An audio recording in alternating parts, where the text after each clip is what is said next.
கர்த்தர் நம்மை ஆசீர்வதிப்பாராக. வாசியுங்கள். பிலிப்பியருக்கு எழுதின நிருபம் 4வது அதிகாரம் 6வது வசனத்தை வாசிப்போம். பிலிப்பியர் 4:6. வாசிங்க. எடுத்துட்டீங்களா? Page number 1624. பிலிப்பியர் 4வது அதிகாரம் 6வது வசனம். நீங்கள் ஒன்றுக்கும் கவலைப்படாமல் எல்லாவற்றையும் குறித்து உங்கள் விண்ணப்பங்களை ஸ்தோத்திரத்தோட கூடிய ஜெபத்தினாலும் வேண்டுதலினாலும் தேவனுக்கு தெரியப்படுத்துங்கள். ஹல்லேலூயா. அன்பான கர்த்தருடைய பிள்ளைகளை நல்ல கவனிங்க. ஆண்டவர் கடந்த நாட்களிலே இந்த மே மாதத்திலே என்னும் வாக்குத்தத்தத்துக்காக நான் ஜெபித்துக் கொண்டிருந்த போது தேவன் எனக்கு காண்பித்து கொடுத்ததான ஒரு வார்த்தை. எனக்கு அன்பானவர்களே, என்னிடத்தில் ஆண்டவர் பேசினார். ஒரு அதிகாலை 2 மணி இருக்கும். ஆண்டவர் என்னை தட்டி எழுப்பி என்னிடத்தில் சொன்னார், கவலைப்படாதிருங்கள். ஹல்லேலூயா. ஒரு அற்புதமான ஒரு வார்த்தையை, ஆண்டவருடைய சத்தத்தை எனக்கு கேட்கும்படிக்கு தேவன் எனக்கு அனுக்கிரகம் செய்தார். கவலைப்படாதிருங்கள். இன்னைக்கு வாழ்க்கையில கவலைப்படாத மனுஷன் ஒருவன் உண்டா? ஹலோ, கவலைப்படாத ஒரு மனுஷி இருக்காங்களா? ஹலோ, இருக்காங்களா இல்லையா? எப்படி இல்லைன்னு சொல்றீங்க? நான் சொல்றேன் இருக்காங்கன்னு.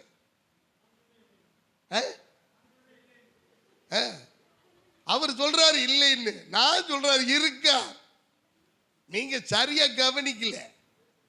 கவலைப்படாமல் ஒரு மனுஷன் ஒரு மனுஷி இருக்கிறானா? இருக்கா ஐயா, இருக்கா ஐயா. நீங்க மனநல காப்பகத்துக்கு போயிருக்கீங்களா? மனநல காப்பகத்துக்கு எதை பத்தியுமே கவலைப்பட மாட்டான். ஆமா, கவலைப்பட்டதுனால ஒருவேளை மனநல காப்பகத்துக்கு போயிருந்திருக்கலாம். அது சரிதான். ஆனா அங்க உள்ள போயிட்டோம்னா கவலையே இல்லாத மனிதர்களை பார்க்கலாம். ஒருத்தன் ஓட்டிட்டு இருக்கிறான். எங்க என்ன போறீங்க அப்படின்னு. சத்தம் போடாத, நான் விமானத்தில் பயணிச்சுக்கிட்டு இருக்கிறேன். அவன் உலகம் வேறையா, அவன் உலகம் வேற. எதை பத்தியும் கவலைப்படல. சாப்பிடணும்ன்ற கவலை இருக்குன்னு நினைக்கிறீங்களா? நீங்க ஊட்டி விட்டா சாப்பிடுவான். ட்ரெஸ் போடணும்ன்ற கவலை இருக்குன்னு நினைக்கிறீங்களா? போட்டு விட்டா போட்டுக்குவான். எந்த கவலையும் இல்லை. எல்லாமே இன்னொருத்தர் செய்யணும். அவன் வேற உலகத்துல வாழ்ந்துகிட்டு இருப்பான். அவனுடைய உலகமே வேற. ஆனா நம்மளால அப்படி இருக்க முடியலையே. நம்ம பைத்தியமானு தெரியல, தெளிவா இருக்கிறமானு தெரியல. அதுக்காவது புரியுதா? உங்களை நீங்க யோசிச்சு பார்த்துருக்கிறீங்களா? நம்ம ஏன் இவ்வளவு கோவப்படுறோம்? நம்ம ஏன் இதை பேசணும்? நம்ம ஏன் இதை அமைதியா இருந்தோம்? ஏன் இந்த இடத்துக்கு போனோம்? எதுவுமே தெரியல, எதுவுமே தெரியல. பல குழப்பங்கள். அன்பான தேவ பிள்ளைகளை, மனிதனுடைய வாழ்க்கை கவலை நிறைந்த ஒரு வாழ்க்கை. எங்க பார்த்தாலும் எல்லா இடத்திலையும் கவலை. கவலை எப்படிலாம் வருதுன்னு சொல்லவே முடியாது. அந்த அளவுக்கு கவலை. நிறைய பேருக்கு தங்க காசு கிடைக்கலையேன்னு கவலை. நிறைய பேருக்கு கிடைச்ச காசு காணலையேன்னு கவலை. இன்னும் நிறைய பேத்துக்கு உங்களுக்கெல்லாம் அவ்வளவு கிடைச்சிச்சா, எங்களுக்கு ஒண்ணுமே தராம விட்டுட்டாங்களே கவலை. மனுஷனுக்கு எப்படிலாம் கவலை வருது பாருங்க. இந்த நல்லா படிக்கிறவங்கள பார்த்தீங்களா, அழுதுகிட்டு இருப்பாங்க ரிசல்ட் வர்றப்ப. என்னடா பிரச்சனை உனக்கு? அதான் நான் நல்ல மார்க் வாங்கியிருக்கில்ல, 2 மார்க் குறைஞ்சு போச்சு. நம்மால் ஒன்னுலையுமே பாஸ் பண்ணல, அவன் கேக்கு வெட்டி கொண்டாடிட்டு இருக்கான், செலிப்ரேட் பண்ற. இவ்வளவு மார்க் எவன் போட்டானே தெரியல, இதுக்கான வாய்ப்பே இல்லைங்க. எப்படி என்ன நடக்குது இந்த உலகத்தில்? அதிகமா காசு பணம் வச்சிருக்கிறவங்களை பாருங்க, சிரிப்பே வராது, சந்தோஷமாவே இருக்க மாட்டான், எல்லாம் இருக்கும், துக்கம், ஒரு கவலை. ஆனா ஒண்ணுமே இல்லாம பிளாட்ஃபார்ம்ல இருக்கான் பாருங்க, வரி கட்ட தேவையில்லை, கரண்ட் பில்லு கட்ட தேவையில்லை, தண்ணி பில்லு அதிகமா வந்துருச்சு, கரண்ட் பில்லு அதிகமா வந்துருச்சு, நோ ப்ராப்ளம், நோ ப்ராப்ளம். தர வாடகை கொடுக்கணுன்ற அவசியம் இல்லை, இங்க காலி பண்ணுன்னா வேற இடம், அதை விட பெரிய இடமா பார்த்துருவான். Jolly life. என்ன நடக்குது? கிறிஸ்தவ வாழ்க்கையில ஆண்டவரை ஏற்றுக்கொண்டோம், ரட்சிக்கப்பட்டோம், ஞானஸ்தானம் எடுத்தோம், அபிஷேகம் பெற்றோம். ஆனா இந்த கவலைன்னு ஒண்ணு மாறி இருக்கா? Is there any transformation? ஏதாவது ஒரு மாற்றங்கள் உண்டாயிருக்குதா? ஆண்டவர் சொல்றாரு, நீங்கள் ஒன்றுக்கும் கவலைப்படாமல். நீங்க சொல்லிட்டீங்க ஆண்டவரே, ஆனா நான் கவலைப்படாம என்னால ஒரு நிமிஷம் கூட. இப்ப நிறைய இளைஞர்களுக்கு, இளைஞர்களுக்கு கவலை என்ன தெரியுமா? தளபதி என்ன தளபதி ஒருத்தி, எனக்கு டென்ஷன் ஆகுது.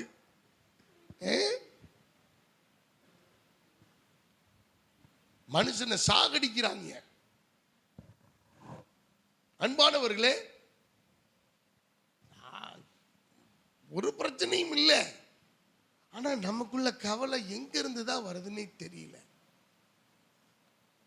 நல்லா சாப்பிட்றவனும் கவலைப்படுறான், சாப்பிடாதவனும் கவலைப்படுறான்.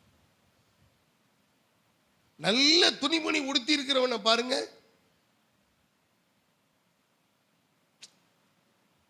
கவலையோட. அதான் நல்ல துணிமணி உடுத்தி இருக்கிறியே, உனக்கு ஏன் கவலைப்படணும்? அவங்கள போல இல்லை. இப்ப கோடீஸ்வரர்கள்லாம் என்ன தெரியுமா, இப்ப புது ட்ரெண்டு, கிழிஞ்ச ட்ரெஸ் போட்டா தான் பணக்காரவங்க. நீங்க கிழியாத ட்ரெஸ் போட்டிருந்தீங்கன்னா, ஆமா, நிறைய பயிலுக போடுறாங்க, பிள்ளைகளும் போட ஆரம்பிச்சுட்டாங்க. முட்டி பூரா முழங்கால நின்ன மாதிரி முட்டியில பூரா கிழிஞ்சிருக்கு, முட்டியில பூரா கிழிஞ்சு கிடக்கு. என்ன கிழிஞ்சிருக்கு? இல்லை, இதுதான் ட்ரெண்டு, இப்படி போட்டா தான் நம்மளை மதிப்பாங்க. ஒருத்தர் போடுறாரு, லெப்ட் கை இல்லை, அவனுக்கு கவலையை பாருங்க. கையோட போட்டா அவனுக்கு கவலை வந்துடுது, கையே இல்லாம போட்டா கவலை. சரி, ஆம்பளை தான் எப்படின்னா, பெண்கள் சும்மா விடுறாங்களா? ஒரு அம்மாவுக்கு காலே இல்லை, கால் இல்லை மீன்ஸ் துணி, காலில் துணி இல்லை, ஒரு பக்கம் கிழிஞ்சு கிடக்கு. கிழிஞ்ச துணி போடுறதுதான் சில பேருக்கு சந்தோஷத்தை கொடுக்குது. எல்லாத்துலயும் பாஸ் ஆகிறதெல்லாம் கவலை இல்லைங்க. எல்லாத்துலயும் பாஸ் ஆனவன் கவலைப்பட்டுக்கிட்டு இருக்கான், எல்லாத்துலயும் ஃபெயில் ஆனவன் ஆனந்த சந்தோஷத்தோடு அவன் குதூகலமாய். நல்லா படிச்சவனை பாருங்களேன், முதல் மார்க், இந்த டீச்சரோட டீச்சரா ஒட்டிக்கிட்டே இருப்பாங்க. அவங்க பூரா சொமோட்டோவில் இருக்காங்க. சொமோட்டோவில் போய், சார் இந்தாங்க டெலிவரி, பர்கர், 300 சம்பளத்துக்கு உட்கார்ந்து இருக்கிறான். இந்த பெயிலான கேஸ் இருக்கு பாருங்க, 5 லாரி ஓடுதுங்கிறான். மனுஷனுக்கு எதுக்கு நான் இவ்வளவு விளக்குறேன்னா, இதெல்லாம் பைபிள் இருக்கு.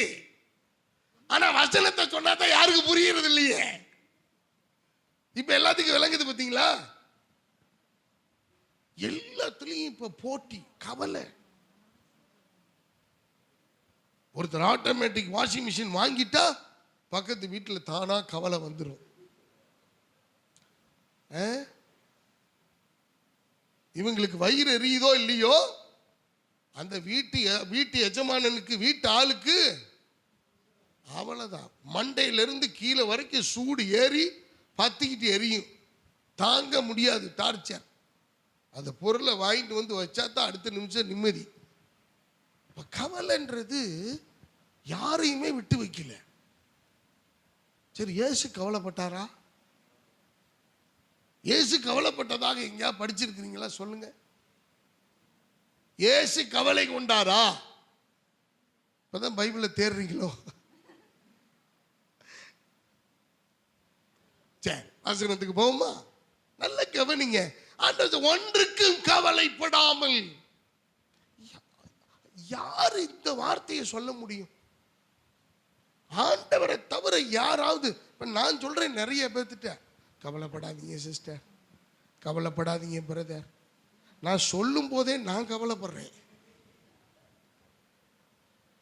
ஏன்னா அந்த கவலையினுடைய தாக்கம் என்ன செய்யுது? பாதிக்குது. உங்களுக்கு தெரியுமா? கிட்டத்தட்ட 330 கிலோமீட்டர் நான் டிராவல் பண்ணி வர்றேன். நானும் பாஸ்டாமா ஒரே காரியத்தை குறிச்சு பேசிட்டு வந்திருக்கிறோம்.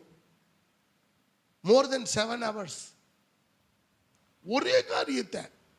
அப்ப நான் முடிச்சு வந்து வண்டி நிறுத்துறப்ப தான் யோசிச்சேன், அடப்பாவிகளா, நல்லதை பேசியிருந்தா கூட பரவாயில்ல, யாரோ ஒருத்தர் குறைஞ்சு விட்டது எனக்கும் சிஸ்டருக்கும் கவலையை உண்டாக்கிருச்சு.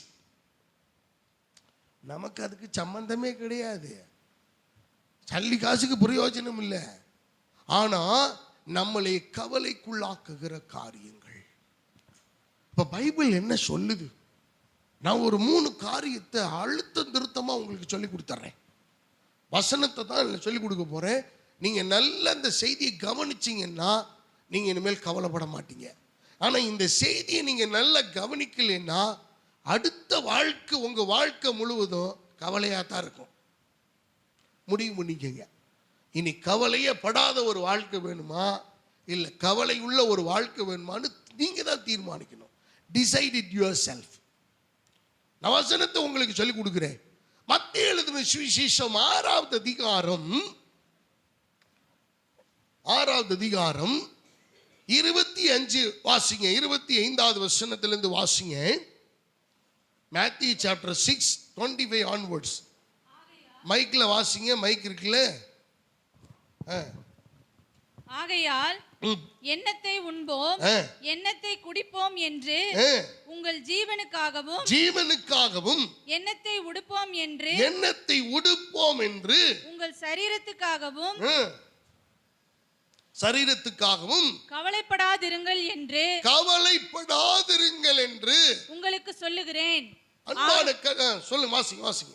ஆகாரத்தை பார்க்கிலும் ஜீவனும் உடையை பார்க்கிலும் சரீரமும் விசேஷித்தவைகள் அல்லவா. ஆகாயத்து பட்சிகளை கவனித்து பாருங்கள். அவைகள் விதைக்கிறதும் இல்லை, அறுக்கிறதும் இல்லை, களஞ்சியங்களில் சேர்த்து வைக்கிறதும் இல்லை. அவைகளையும் உங்கள் பரமபிதா பிழைப்பூட்டுகிறார். அவைகளை பார்க்கிலும் நீங்கள் விசேஷித்தவர்களா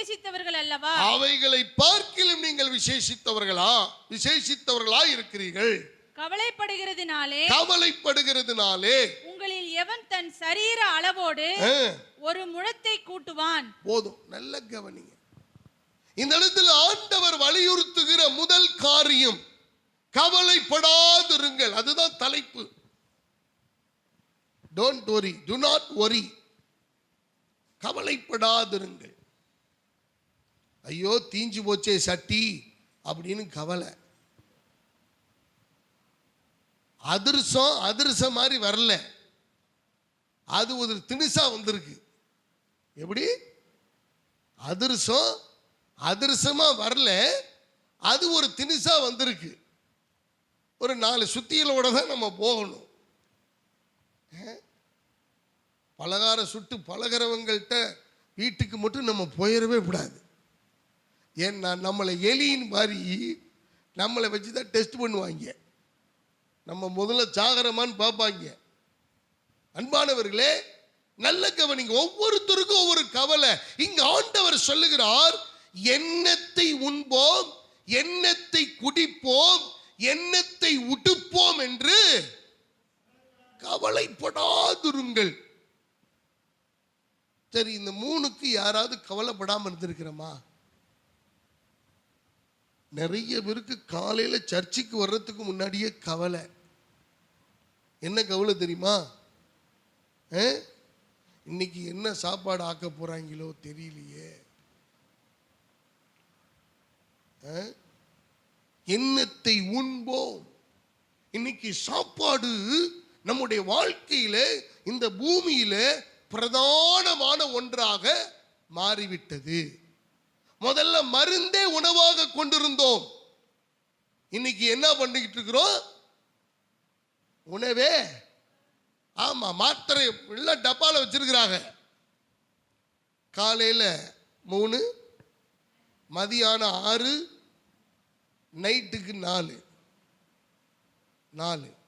அப்படியே கொலிக்குது கையில். வாங்கி லபக்குன்னு போட்டு.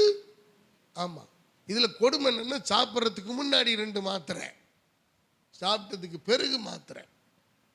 அன்பானவர்களே, அப்ப உணவு என்பது மிக முக்கியமான ஒன்று. ஆரம்ப நாட்கள்ல நம்ம அதை பத்தி கவலையே படல. ஆதாம் ஏவாள் உணவுக்காக கஷ்டப்பட்டாங்களா? கவலைப்பட்டாங்களா? கர்த்தர் தந்தார், பறிச்சு சாப்பிட்டாங்க. இந்த இடத்துல மனிதனுக்கு இப்ப எப்படி கவலை வந்துருச்சு தெரியுமா?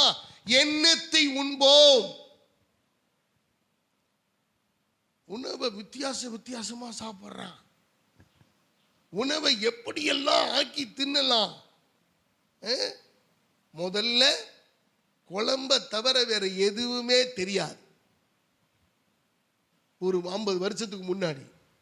இப்ப ஒரே மெட்டீரியல் தான். வறுவல், ஃப்ரை, அப்புறம் முறுவல், அப்புறம் கிரேவி, அப்புறம் செமி கிரேவி, அப்புறம் பிளஸ் ஆட் வித் பட்டர். எவ்வளவுன்றீங்க? நிறைய, ஒவ்வொன்றையும் பிரிச்சு பிரிச்சு பிரிச்சு முதல்ல போட அப்படியே டோட்டலா. இப்ப கோழி பார்ட்ஸ் எல்லாம் தனித்தனியா பிரிச்சுட்டாங்க. கால் தனியா, லிவர் தனியா, விங்ஸ் தனியா, லெக் பீஸ் தனியா, தொட பீஸ் தனியா, நெக் தனியா, எல்லாம் தனித்தனியா. மனுஷனுக்கு கவலை வந்திருக்கா இல்லையா? இப்ப நிறைய பேரை நான் பார்த்துருக்கிறேன், அவங்களுக்கு கவலையே வந்துடக்கூடாது. கவலை வந்துருச்சுன்னா சாப்பிட ஆரம்பிச்சிருவாங்க. நீங்க அப்படி ஆட்களை பார்த்துருக்கீங்களா என்னன்னு தெரியல. வெறி கொண்டு தும்பாங்க. தட்டுல எல்லாம் சாப்பாடு இருக்காது, சட்டியில தான் இருக்கும். கோபத்துல கண்ணீர் ஊத்தும் ஒரு பக்கம், கவலை.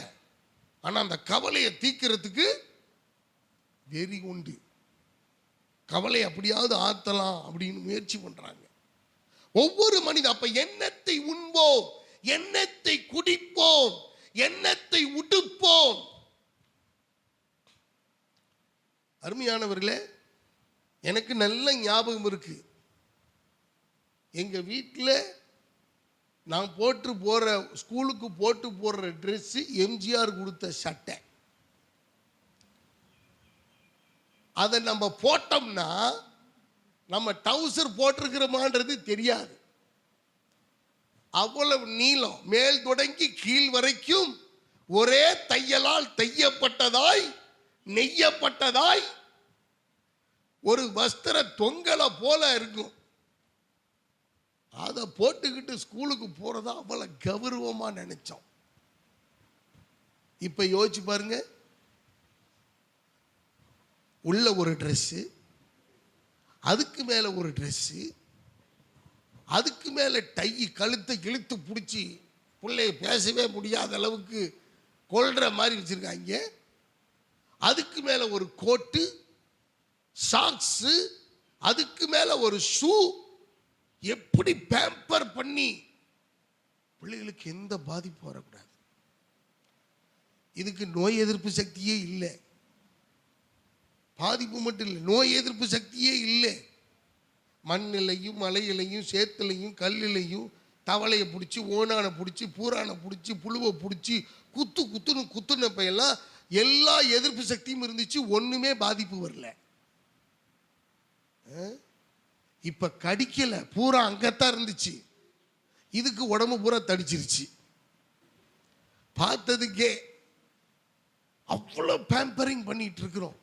கவலை ஒரு மனிதனை, அப்ப கவலை எப்படி ஆண்டவர் சொல்றாரு, நீ கவலைப்படாத. ஒரு தேவனுடைய பிள்ளை, எண்ணத்தை நீ உண்போம், எண்ணத்தை குடிப்போம், எண்ணத்தை உடுப்போம் என்று நீ கவலைப்படக்கூடாது. இன்னைக்கு எதை கொடுத்தாரோ அதை நீ மனப்பூர்வமா ஏற்றுக்கொண்டு நீ ஸ்தோத்திரம் பண்ணி நீ அதை புசித்தால், அதை உடுத்தி கொண்டால், அதை குடித்தால் அது கர்த்தருக்கு மகிமையாக இருக்கும். அல்லேலூயா. இஸ்ரவேல் ஜனங்களை 40 ஆண்டு காலம் நடத்தினார் ஆண்டவர். 40 ஆண்டு காலம் ஒரே மன்னா. டெய்லி பழைய சோறு கொடுத்தா நீங்க என்ன பண்ணுவீங்க? என்ன பண்ணுவீங்க? உண்மையா சொல்றேன், நமக்கு எல்கேஜி எல்லாம் படிக்கல, ஸ்ட்ரெயிட்டா கொண்டு போய் ஒன்னாப்புல சேர்த்துட்டாங்க. ஒன்னாப்புல போட்டாங்க. போகும்போது பெரிய சொத்தா ஒன்று கொடுத்தாங்க கையில், தட்டு. எப்பா எதை மறந்தாலும் இதை மறந்துடக்கூடாது. எதை மறந்துடலாம்? சத்துணவு முக்கியம். அதில் புழுவிலிருந்து, பூச்சியிலிருந்து, பாச்சிலிருந்து, பள்ளியிலிருந்து, பூரானிலிருந்து, எலியிலிருந்து பெருச்சாளி வரைக்கும் கிடக்கும். எல்லாத்தையும் தூக்கி போட்டு பாட்டுக்கு சாப்பிட்டு வரணும். ஆனால் உண்மையாக சொல்கிறேன், இப்போ அதை நினச்சா ஒரு ஏக்கம் வருது. ஏன்னா அதுவெல்லாம் அவ்வளவு பலன் இருந்துச்சு. இப்போ எல்லாத்தையும் தூக்கி போட்டுட்டு ஒரு பலனும் இல்லை, ஒரு சக்தியும் இல்லை. அன்பானவர்களே, கியூல நிற்போம். 1ஆம் வகுப்புலேருந்து எனக்கு தெரிஞ்சு 10ஆம் வகுப்பு வரைக்கும் சத்துணவு தான் சாப்பிட்டேன். 11ஆம் வகுப்புல சத்துணவு இல்லைன்ட்டாங்க. அதனால அம்மா சாப்பாடு கட்டி கொடுத்தாங்க. சாப்பாடு கொடு. இதில் கொடுமை என்னன்னா, அம்மா கொடுக்கறது நல்லா இருக்குன்னு சொல்லி என் சாப்பாட்டை முன்னாடியே தின்றுவாங்க. அவங்க கொண்டு வர்ற பழைய சோறும் போனது வந்ததையும் வெந்து வேகாததையும் நமக்கு கொடுப்பாங்க. ஒரு நாள் கூட எங்கள் அம்மா கொடுத்த சாப்பாடை ஒழுங்காக சாப்பிட்டது இல்லை நான். இதில் கொடுமை என்னன்னா, போகும்போதே கேட்டுக்கு முன்னாடியே நின்று சாப்பிட்டுட்டு டிப்பனை காலியாக கொண்டு போன நாட்கள்லாம் உண்டு. என்ன இவனுக்கு தின்றுவானுங்க எடுத்து. அன்பானவர்களே, கவலை எண்ணத்தை உடுப்போம். என்ன இஸ்ரவேல் ஜனங்களுக்கு 40 ஆண்டு காலம் ஒரே மன்னாவை கொடுத்தார். இவங்களுக்கு முறுமுறுப்பு வந்துருச்சு. எங்களுக்கு கறி இல்லை, அது இல்லை, இது இல்லை.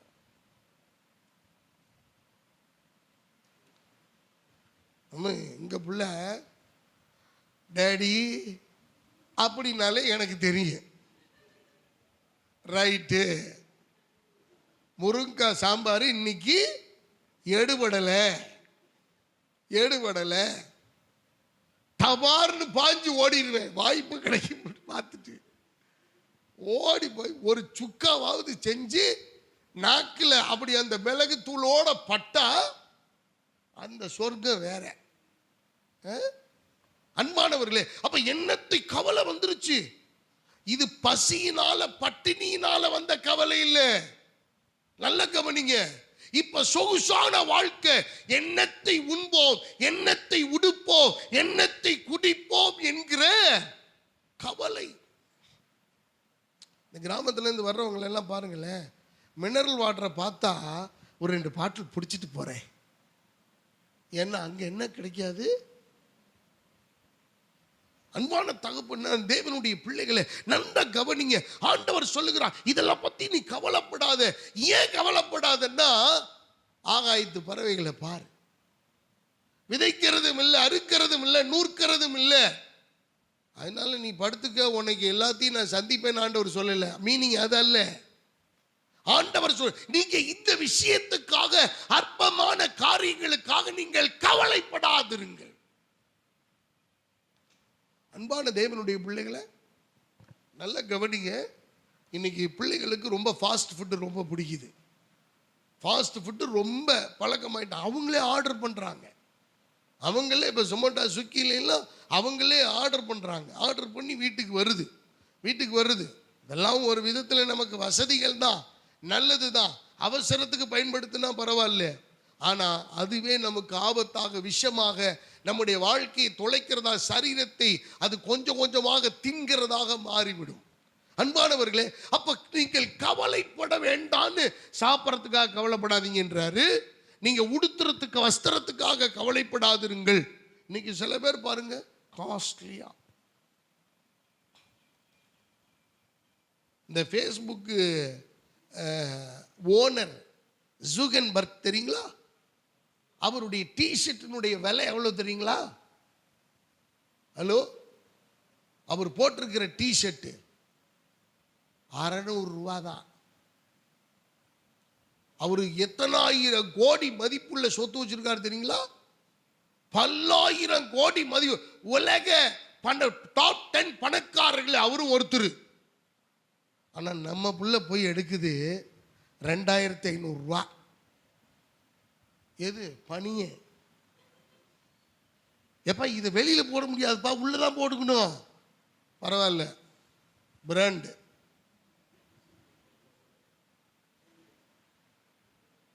ஒருத்தர் பேண்ட் எடுத்துட்டு வந்து எனக்கு காமிச்சா, பாஸ்டர் இந்த பேண்ட் நல்லா இருக்கா பாருங்க. அப்பா அருமையா இருக்குப்பா அப்படின்னா. 6000 ரூபா பாஸ்டர் அப்படின்னா. எனக்கு ஏன் பெல்ட் கலண்டுருச்சு சொன்ன உடனே. 6000 ரூபான்னு நான் கணக்கு போடுறேன். 400 ரூபா மேனிக்கு எடுத்திருந்தா கூட எத்தனை பேண்ட் சட்டை எடுத்திருக்கலாம். என்ன ஒரே பேண்ட் 6000 வாங்குறான், என்னடா அவளு அப்படி இருக்கு. அதே சிப்பு, அதே பக்கிள், அதே பட்டன், அதே நூலு, அதே துணி. இத்தனைக்கு அவன் எடுத்துட்டு வந்தது பழைய துணி மாதிரி இருக்குது. அன்பான தேவனுடைய பிள்ளைகளை, அப்ப என்னத்தை உடுத்துவோம் என்று கவலைப்படாதிருங்க. நான் ஏன் இதை சொல்றேன் அப்படின்னா, நம்ம வீட்டு பெண்களுக்கு கவலை வராம இருக்குன்னு நினைக்கிறீங்களா? பீரோல 400 புடவை வச்சிருக்காங்க, இப்படியே பார்த்துக்கிட்டு நிக்கிறாங்க 1 மணி நேரமா. சர்ச்சுக்கு எதை கட்டுறதுன்னு தெரியல.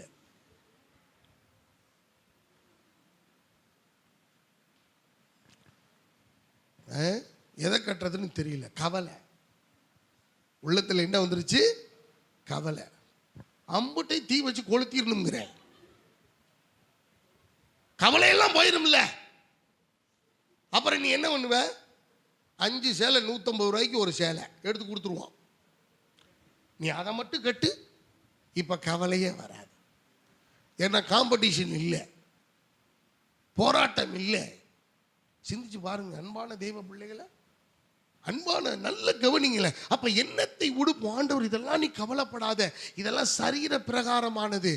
ஆண்டவர் சொல்ல அந்த வசனத்தை மறுபடியும் வாசிங்க. 6:25 வாசிங்க, சீக்கிரம் போவோம்.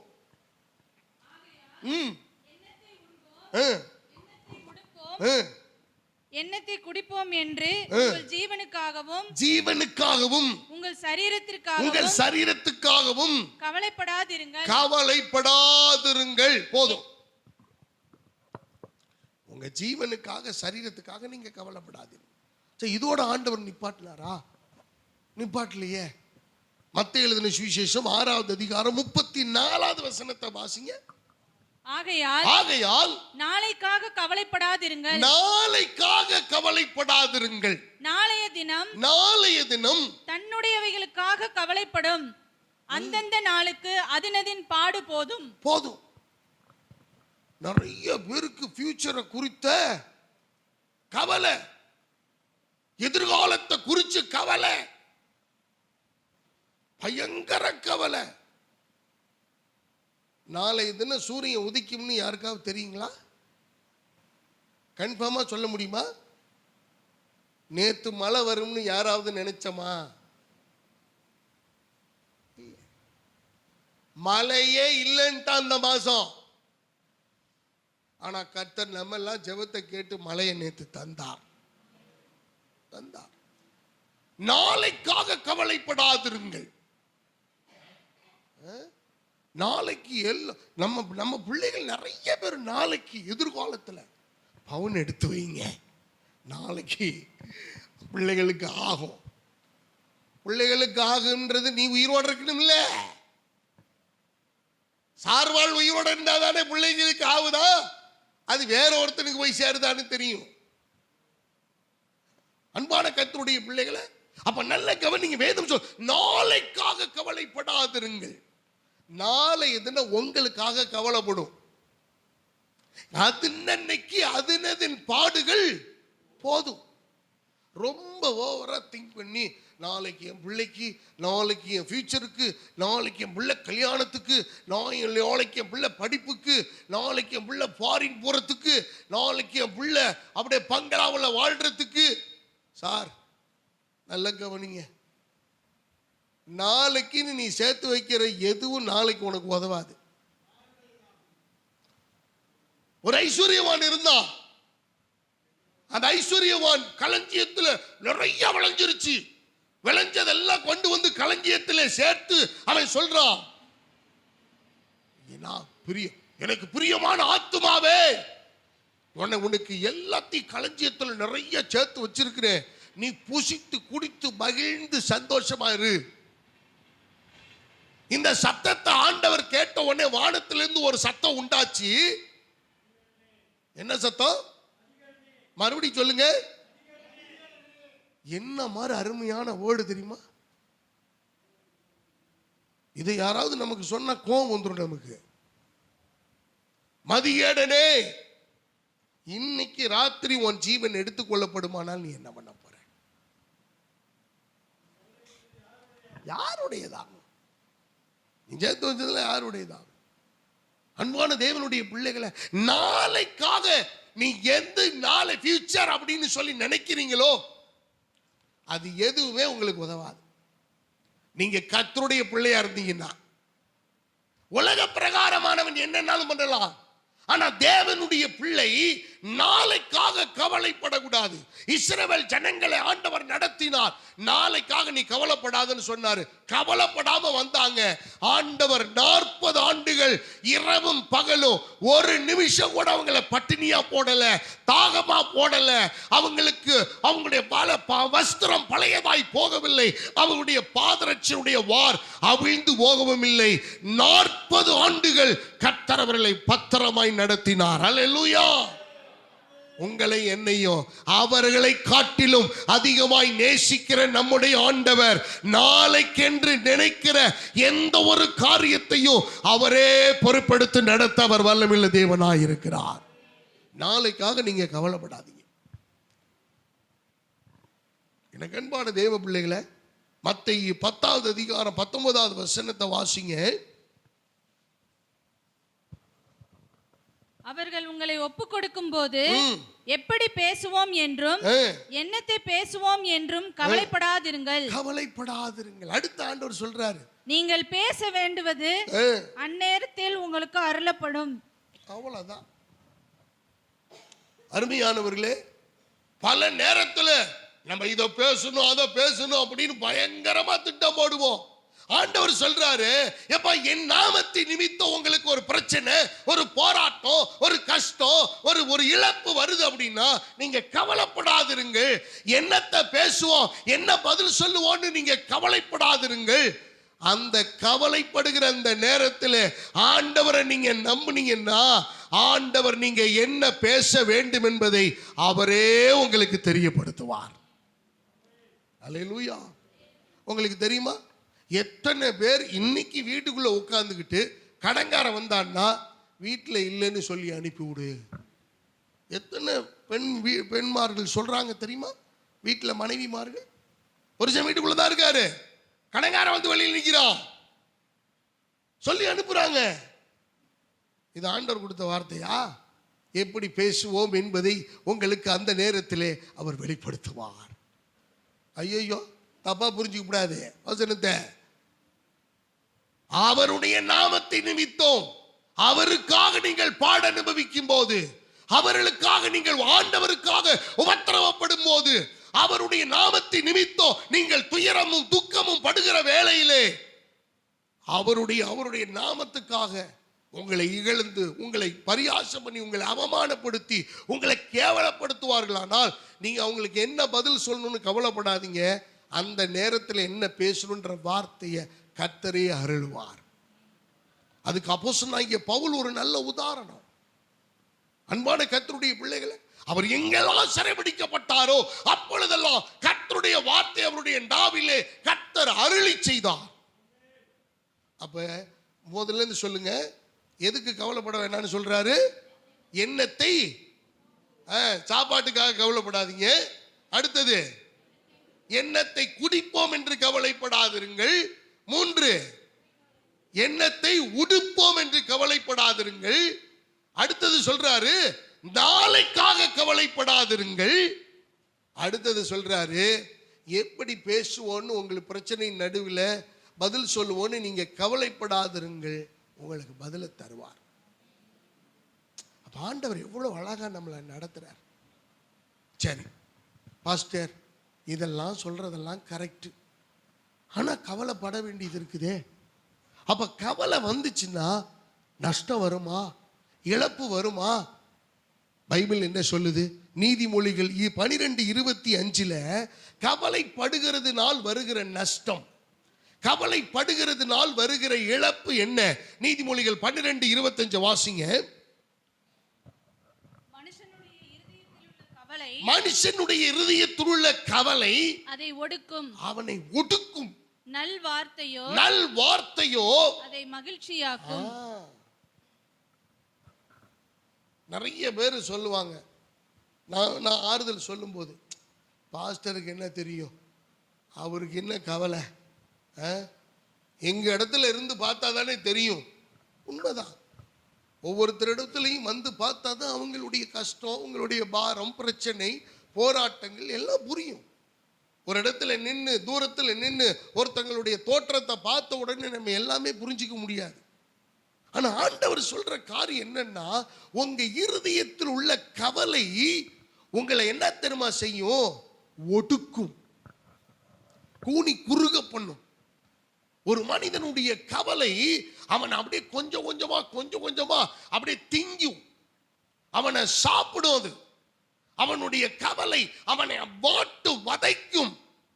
அருமையான கர்த்தருடைய பிள்ளைகளை, அதோட நிறுத்தினா பரவாயில்ல. மத்தேயு 6:27 சொல்லப்பட்டிருக்கிறது.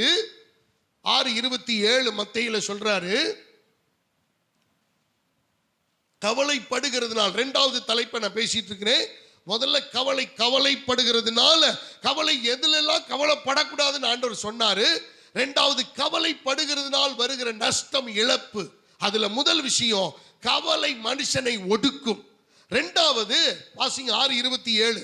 கவலைப்படுகிறதினாலே உங்களில் எவன் தன் சரீர அளவோடு ஒரு முழத்தை கூட்டுவான், உடைக்காகவும் நீங்கள் கவலைப்படுகிறது என்ன?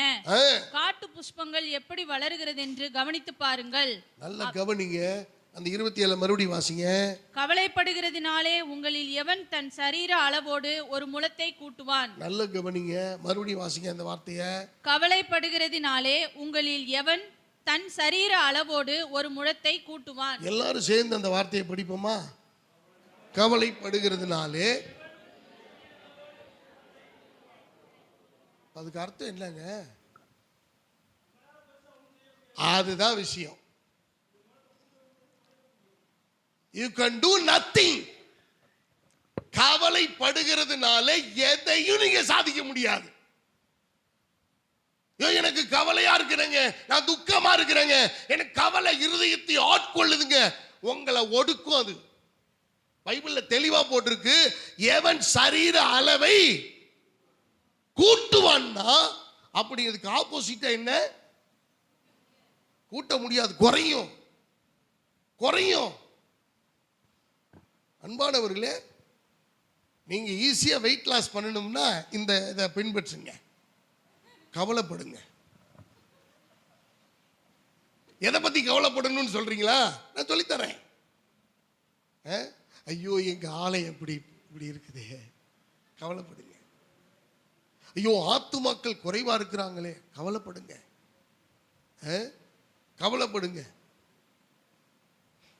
நிறைய பேருக்கு என்ன தெரியுமா, 4 நாள் ஆச்சு பிரியாணி தின்னு, 4 நாளுங்க. இதுக்கு என்ன கவலை? பெரிய ஆணி வேணுமா? 4 நாள் ஆச்சு சில்லி சாப்பிட்டு. அன்பான தேவனுடைய பிள்ளைகளை நல்லா கவனிங்களேன். அப்ப நம்முடைய வாழ்க்கையில எதுக்கெல்லாம் கவலைப்பட்டு கொண்டிருக்கிறோம்? அப்ப கவலை ஒரு மனிதனை ஒடுக்கும், ஒரு மாற்றத்தையும் கொண்டு வராது. பைபிள்ல தெளிவா ஆண்டவர் சொல்றாரு. சரி, இதோட முடிஞ்சிருச்சா? வாசிங்க, மத்தேயு 13வது அதிகாரம் 22வது வசனம் சொல்லுது. மத்தேயு 13:22 வாசிங்க, கொஞ்சம் குயிக்கா போவோம். முள்ளுள்ள இடங்களில் வாசிங்க. முள்ளுள்ள இடங்களில் விதைக்கப்பட்டவன் வசனத்தை கேட்கிறவனாய் இருந்தும் உலக கவலை ஐஸ்வர்யத்தின் மயக்கமும் வசனத்தை நெருக்கி போடுகிறதினால் அவனும் பலனற்று போவான். நல்ல கவனிங்க. இப்ப இதுவரைக்கும் கவலையை குறித்து நம்ம அப்படியே தியானிச்சுக்கிட்டு வர்றோம். கவலை எந்த இதெல்லாம் எதை பத்தி எல்லாம் கவலைப்படக்கூடாதுன்னு ஆண்டவர் சொல்லிட்டாரு. அப்ப கவலைப்படுகிறதுனால என்ன நஷ்டம் வரும்னு பார்த்தோம். ஒரு மனுஷனை ஒடுக்கும், ஒரு மனுஷனை எந்த காரியத்தையும் முன்னேற்றத்தையும் அது கொண்டு வராதுன்னு பார்த்தோம். இப்ப அவர் சொல்றாரு மூணாவதா, உலக கவலை ஒரு மனுஷனை, ஒரு குடும்பத்தை பலனற்று போக செய்யும். ஏங்க, ஒரு பயங்கரமான வார்த்தை இது. நீங்க நல்லா அதை கவனிக்கணும். உலக கவலை, வசனம் விதைக்கப்படுது, ஆண்டவருடைய வார்த்தை சொல்லப்படுது. ஆனா இந்த வார்த்தை போறது இல்லை. இந்த வார்த்தை வெளியில சர்ச்சை விட்டு வெளியில போன உடனே, ஐயோ தளபதிக்கு என்னாச்சோ தெரியலையே, எது வரும்னு தெரியல. இன்னும் நிறைய பேருக்கு கவலை என்ன தெரியுமா? இந்த பக்கம் ஒரு டோக்கன் கொடுத்துருக்குறாங்க, அந்த பக்கம் ஒரு டோக்கன் கொடுத்துருக்குறாங்க, எந்த பக்கத்திலேருந்து பிரிட்ஜ் வருதுன்னு தெரியல, எந்த பக்கத்திலிருந்து டிவி வருதுன்னு தெரியல. ஒரே கவலை. உண்மைதானே? நான் பொய் சொல்லலையே. கொலுசே போடாத ஒரு ஆம்பளைக்கு கொலுசு கொடுத்துருக்காங்க. இது பார்த்து சிரிக்கிறதா? ஏப்பா, இது கொடுக்க வேண்டியது ஒரு பொம்பளைக்குப்பா. அவங்க வீட்டில் பொம்மநாட்டியே இல்லை, அந்த ஆள் தனியா கிடக்குறான். அனுங்கொண்டு ஓட்டை போட்டுரு அப்படின்னு கொலுசு கொடுத்துருக்காங்க.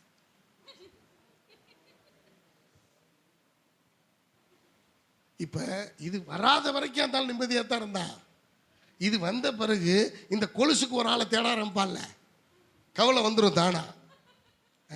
கவலையை தானா வீட்டுக்கு கூட்டு வந்துடுவான். அவன் சொல்லி முடிச்சு. அன்பானவர்களே, உலக கவலை நம்மளை பயனற்றவர்களாக பலனற்று போக செய்யும் ஆண்டவர் சொல்றாரு. உலக கவலையை நம்ம மனசுல இடம் கொடுக்க கூடாது. சில பேர் பார்த்தீங்கன்னு வச்சுக்கோங்களேன், வசனத்தெல்லாம் பேச மாட்டாங்க. ஆனா வெளியில போருங்க, திடீர்னு பார்த்தீங்கன்னா ட்ரம்ப் இன்னைக்கு என்ன சொன்னார் தெரியுங்களா? ட்ரம்ப் என்னங்க சொன்னாரு? அவரு எது சொன்னாலும் நல்லதாக சொல்லியிருப்பாரு. அவரு நல்லது தானே சொல்லுவாரு. இல்லைங்க, இன்னைக்கு போர், இன்னைக்கு பாருங்க, ஒன்னு இஸ்ரேல் அழியும், இல்லைன்னா ஈரான் அழியும். 2ல் 1 பார்க்க போறாரு பாருங்க. சரி, அவர் சொல்லி நமக்கு என்ன பிரயோஜனம்?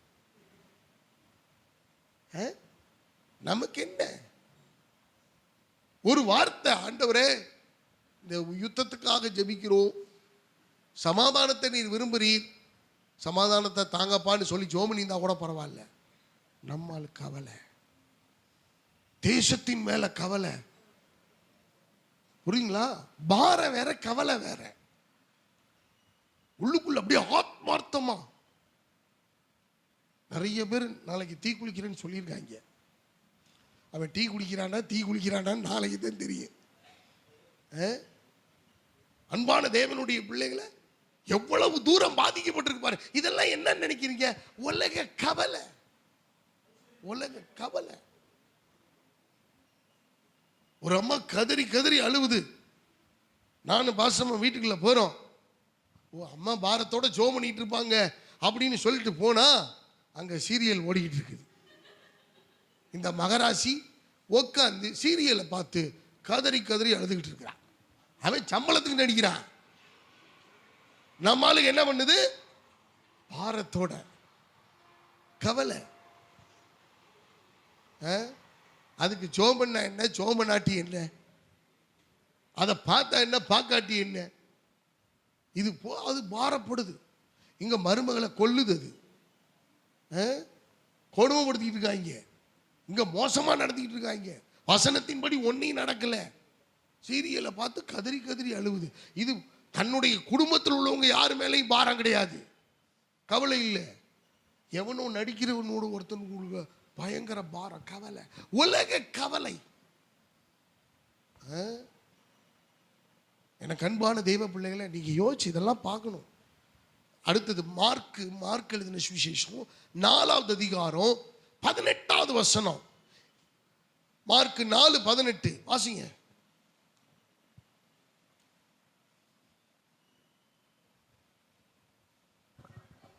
வசனத்தை கேட்டோம், உலக கவலைகளும் ஐஸ்வர்யத்தின் மயக்கமும்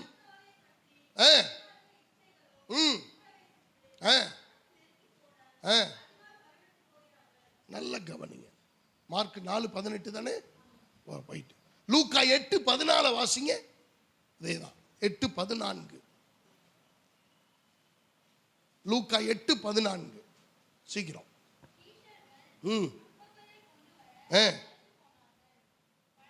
இல்லம்மா, இல்ல இல்ல, அது இல்ல. 8:14. வசனத்தை கேட்கிறவர்களாய் இருக்கிறார்கள். முள்ளுள்ள இடங்களில் விதைக்கப்பட்டவர்கள் வசனத்தை கேட்டும் கேட்கிறவர்களாய் இருக்கிறார்கள். கேட்ட உடனே போய் பிரபஞ்சத்திற்குரிய கவலை ஐஸ்வர்யத்தினாலும் சிற்றின்பங்களினாலும் நெருக்கப்பட்டு பலன் கொடாதிருக்கிறார்கள். நல்ல கவனிங்க. ஆண்டவர் சொல்லிட்டார், நீ கவலைப்படாத, உன்னை நான் பார்த்துக்கிறேன். ஆனா உலகத்துக்குள்ள நம்ம போகும்போது, ஐயோ சீரகம் இல்லையே, கடுகு இல்லையே, சாம்பார் வைக்க சாம்பார் தூள் இல்லையே, எப்படி? நல்ல கவனிங்க. எது தேவையோ அதை வாங்கல, எது தேவையில்லையோ அதை வாங்கி வச்சிருக்கு. ஒரு அம்மா வாங்கி வச்சிருந்துச்சு. நான் வீட்டுக்கு போறேன், பாஸ்டர் 6500 ரூபாய்க்கு இதை வாங்கியிருக்கிறேன், இது எப்படி பயன்படுத்துறதுன்னு தெரியல.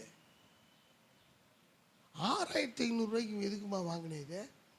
நான் நெட்டில் எல்லாம் போட்டு அதை பண்ணா ஒன்றும் இல்லை.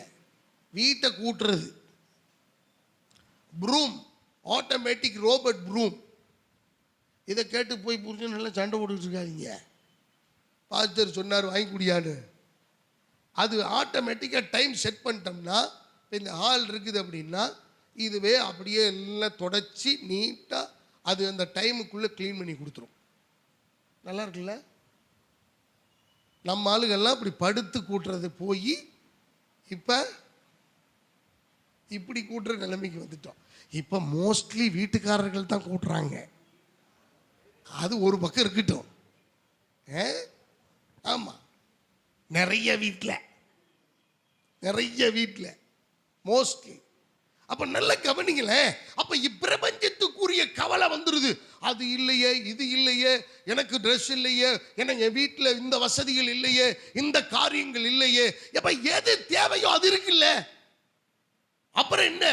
போதும் என்கிற மனதோடு கூடிய பக்தி, தேவ பக்தியே மிகுந்த, அதுவே போதுமானது. இன்னைக்கு என்ன கர்த்தர் கொடுத்திருக்காரு? ஸ்தோத்திரம். எத்தனையோ பேர் அது இல்லாம இருக்காங்கல்ல. ஆனா நம்மளுடைய கவலைகள் எப்படி இப்பிரபஞ்சத்துக்குரிய கவலை ஆயிடுச்சு. நம்ம எல்லாரும் அடுத்தவங்களை இந்த உலகத்தை கம்பேர் பண்ண ஆரம்பிச்சிட்டோம். அன்பான தேவ பிள்ளைகளை நல்ல கடுமையா உழைக்கணும். அந்த காரியத்துக்கு ஏற்ற சிக்கனமா செலவு பண்ணணும், சிக்கனம் பண்ணணும். எது நம்மளால முடிஞ்சதை கொஞ்சம் சேவிங்ஸ் பண்ணலாம், தவறு அல்ல, அது பாவமும் அல்ல. ஆனா சில பேர் சேர்த்து வச்சிருக்காங்க, அவனுக்கே தெரியல எவ்வளவுன்னு, அவனுக்கே தெரியல. இப்ப அவன்லாம் செத்து போனான்னா அது யாருடையதாகும்? அவ்வளவுதான். எங்க கொண்டு போய் போட்டான்னா அவன் தான் அனுபவிப்பான். எத்தனையோ பினாமிகள் இருக்கிறாங்க தெரியுமா? கடைசி வரைக்கும் அந்த பினாமிகள் இவங்க பினாமின்னு சொல்றது இல்லை. செத்து போயிட்டா அவங்க கிடைச்ச வரைக்கும் லாபம்னு அனுபவித்து போய் கொண்டிருக்கிறார்கள். அன்பானவர்களே, அப்ப ஆண்டவர் என்ன வேதம் அழகா சொல்லுது என்னன்னா, அதிகமாய் சேர்த்தவனுக்கு அதிகமாயும் இல்லை. ஒருத்தர் என்னை கேட்டார், பாஸ்டர் நீங்க இன்சூரன்ஸ் எல்லாம் போட்டு வச்சிருக்கிறீங்களா? எனக்கு இன்சூரன்ஸ் போட்டு வச்சிருக்கிறேன். இன்சூரன்ஸ் எங்க குடும்பத்துக்கே போட்டு வச்சிருக்கிறேன், எங்க சபைக்கே போட்டு வச்சிருக்கிறேன். அவரு என்னது சபைக்கே போட்டு வச்சிருக்கிறீங்களா? அது என்ன புதிய ஸ்கீம் சொல்லுங்க, எங்க சபை ஆட்களையும் நாங்க சேர்த்து விடுறோம் அப்படின்னு. எங்களுடைய ஸ்கீமுக்கு இயேசு கிறிஸ்து தான், அவர் தான் எல்லா இன்வெஸ்டர். அல்லேலூயா. ஒருத்தர் கூட விசுவாசமே இல்லை. எல்லாம் கலைஞர் காப்பீட்டு திட்டம் வச்சு நடத்திடலான்னு பாக்குறீங்களா? கர்த்தர் சுகம் கொடுக்கணும், கர்த்தர் விடுதலை கொடுக்கணும். நீங்களும் நானும் கர்த்தர் மேல அது வாங்கி கொள்றதுல தப்பு இல்லை. ஆனா அதன் மேல நம்பிக்கை வைக்க கூடாது. இன்சூரன்ஸ் ஒரு மனிதனை காப்பாற்ற போறதில்லை. நல்ல கவனிங்க, நல்ல பாருங்க. நடக்காத ஒன்றுக்காக எதிர்காலத்தில் நடக்கும்னு ஒரு நம்பி போடுறதுக்கு பேர் தான் இன்சூரன்ஸ். எத்தனை பேருக்கு இது புரியுதுன்னு உங்களுக்கு தெரியல. நடக்கவே போகாத ஒன்றை என்ன நான் உங்களுக்கு ஆண்டவர் நமக்கு என்ன சொல்றாரு? இஸ்ரவேலை காக்கிற தேவன். அப்புறம் எதுக்கு இன்சூரன்ஸ் போட்ட? அப்புறம் எதுக்கு இன்சூரன்ஸ்? இப்ப காருக்கு நம்ம போட்டே ஆகணும், வண்டிக்கு போட்டே ஆகணும், கம்பல்சரி. ஏன்னா அதெல்லாம் அழிந்து போகிற பொருட்கள். அது ஏதாவது ஒரு டேமேஜ் ஆகும். ஆனா நமக்கு டேமேஜ் ஆகணும்னு எதுக்கு நீ நம்புற? அன்பானவர்களே, இது என்னைக்காவது இதை சிந்திச்சிருக்கிறீங்களா? ஆவிக்குரிய தன்மையில, ஆவிக்குரிய நிலையில, வசனத்தின் அடிப்படையில். அன்பானவர்களே, தேவனுடைய பிள்ளையாய் இருக்கும் பட்சத்தில் நமக்கு இன்சூரன்ஸ் கர்த்தர் தான். இன்னைக்கு எடுத்துக்கிட்டாலும் கர்த்தருக்கு ஸ்தோத்திரம். சந்தோஷமா அவரோடு கூட போய் ஓசன்னா ஓசன்னான்னு இந்த தொல்லையெல்லாம் விட்டு ஒழிச்சிட்டு, ஹலோ, நிம்மதியா பரலோக தேவனுக்கு ஓசன்னா. இருளே இல்லாத ஒரு இடம், பளிங்கு தர. 4 முந்திரி பருப்பு வாங்கி வருத்தத்துக்கு பாஸ்டர் வீட்டில் முந்திரி பருப்பாவே நெய்யில் வறுத்து திங்கிறாங்க. அட பாவி, 30 ரூபாய்க்கு 3 பருப்பு கொடுத்தேன். அதை பாஸ்டர்மா 4-8 உடைச்சி போட்டு கேசரிக்கு வறுத்ததை பார்த்துவிட்டு என்னமோ 3/4 கிலோ 3 கிலோ வாங்கி நெய்யில் வறுத்து குடும்பமாக உட்காந்து தின்னது. அப்படி தின்னோம்னாலும் வயிற்றால போயிடும், ஆகாதது. அதெல்லாம் கிள்ளி போடுற விஷயம். இந்த இதுக்கு அறிவு பத்தல. அன்பான தேவனுடைய பிள்ளைகள், அப்ப வேதம் சொல்லு இப்பிரபஞ்சத்துக்குரிய கவலைகள். அன்பானவர்களே, 21 லூக்கா எழுதின சுவிசேஷம் 34வது அதிகாரம் வசனத்தை வாசிங்க. 21 chapter 34 21 chapter 34 21-34 வாசிங்க. அவர் அவனை நோக்கி, பேதுருவே, இன்றைக்கு சேவல் கூவுகிறதற்கு முன்னே. இல்ல அது இல்ல. 21-34 21-34 உங்கள் இருதயங்கள் பெருந்திண்டியினாலும் வெறியினாலும் லௌகீக கவலைகளினாலும் பாரமடையாதபடிக்கு நீங்கள் நினையாத நேரத்தில் வராதபடிக்கும் ஆண்டவர் ஒரு எச்சரிப்பை கொடுக்கிறார். பெருந்திண்டியினாலும் வெறியினாலும் லௌகீக கவலைகளினாலும் உங்களுடைய இருதயம் கவலைப்படாதபடி பாரமடையாதபடிக்கு நீங்கள் எச்சரிக்கையாயிருங்கள். ஏன்னா அவருடைய நாள் வருகிறது, அது கொடிதும் பயங்கரமுமான நாள். அந்த நாள் நம்ம மேல வராதபடிக்கு நாம எச்சரிக்கையாயிருக்க வேண்டும். அல்லேலூயா. அப்போ ஒரு கிறிஸ்தவன், இப்ப சொல்லுங்க, ஒரு கிறிஸ்தவன் கவலைப்படலாமா? ஹலோ, கவலைப்படக்கூடாதுன்னு ஆண்டவர் சொல்லிட்டாரு. கவலைப்பட்டா என்ன விதமான நஷ்டம் வரும்னு சொல்லிட்டாரு. அருமையானவர்களே, மூன்றாவது காரியம், நீங்க கவலைப்படாம இருந்துட்டீங்கன்னா உங்களுக்கு வர்ற லாபம் என்ன தெரியுமா? ரெண்டு மூன்று வசனங்களை சொல்லி நான் நிறைவு செய்கிறேன். 1 கொரிந்தியர் 7வது அதிகாரம் 32வது வசனத்தை வாசிங்க. 1 கொரிந்தியர் 7:32.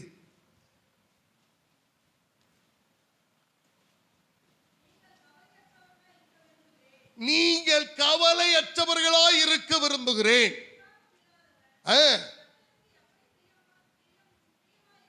கர்த்தருக்கு எப்படி பிரியமாய் இருக்கலாம் என்று கர்த்தருக்குரியவைகளுக்காக கவலைப்படுகிறான். நல்ல கவனிங்க. ஒவ்வொரு மனிதனும் எப்படி இருக்கணுமா? கர்த்தருக்குரிய காரியங்களுக்காக அவன் கவலைப்படுகிறவனாய். இந்த உலக கவலை வரக்கூடாது, இப்பிரபஞ்சத்துக்குரிய கவலை வரக்கூடாது, பணத்துக்குரிய கவலை வரக்கூடாது, உலகத்துக்குரிய கவலை வரக்கூடாது, உடுத்துவதற்கும் உண்ணுவதற்கும் நம்ம இருப்பதற்கும் உரிய கவலை நமக்கு வரக்கூடாது, நாளைக்காக கவலை வரக்கூடாது, என்ன பேச போறோம்ன்றதுக்காக கவலை வரக்கூடாது. வேதம் சொல்லுகிறது, நீங்கள் கவலையற்றவர்களாக இருக்க விரும்புகிறேன். அதனாலதான் ஆண்டவர் சொன்னாரு, வருத்தப்பட்டு பாரம் சுமக்கிறவர்களே நீங்கள் எல்லாரும் என்னிடத்தில் வாருங்கள், நான் உங்களுக்கு. கவலைப்படாதீங்க, கர்த்தர் பார்த்துக்குவார். நீங்களும் நானும் நிறைய நேரத்தில் கவலைப்பட்டு கர்த்தரையும் சேர்த்து கவலைப்பட வைக்கிறோம். அருமையானவர்களே, உங்களுக்கு தெரியுமா, நீங்களும் நானும் நம்முடைய வாழ்க்கையில தேவனோடு இணைந்திருக்கிறபடினாலே சகலத்தையும் நன்மைக்கு ஏதுவாக கர்த்தர் நடத்தி கொண்டிருக்கிறார். சில நஷ்டம் நமக்கு வருதா, அது நல்லது. சில ஆபத்து நமக்கு வந்து போகுதா, நல்லது. சில போராட்டம் நமக்கு வருதா, நல்லது. சில மன உளைச்சல் நமக்கு ஏற்படுதா, நல்லது. சில விடுதலை நமக்கு உண்டாகுதா, நல்லது. அன்பான தேவனுடைய பிள்ளைகளை, ஏன்னா ஆண்டவர் நம்மை கவலையற்றவர்களாய் இருக்க ஆண்டவர் விரும்புகிறார். இந்த உலக கவலை வரக்கூடாது, பிரபஞ்சத்துக்குரிய கவலை வரக்கூடாது, இந்த பொண்ணு பொருளுக்கு அற்பமான காரியங்களுக்காக கவலை வரக்கூடாது. எனக்கு அன்பான தேவ பிள்ளைகளை, இந்த ஆவிக்குரிய தன்மையில நாம் இதை புரிந்து கொள்ள வேண்டும்.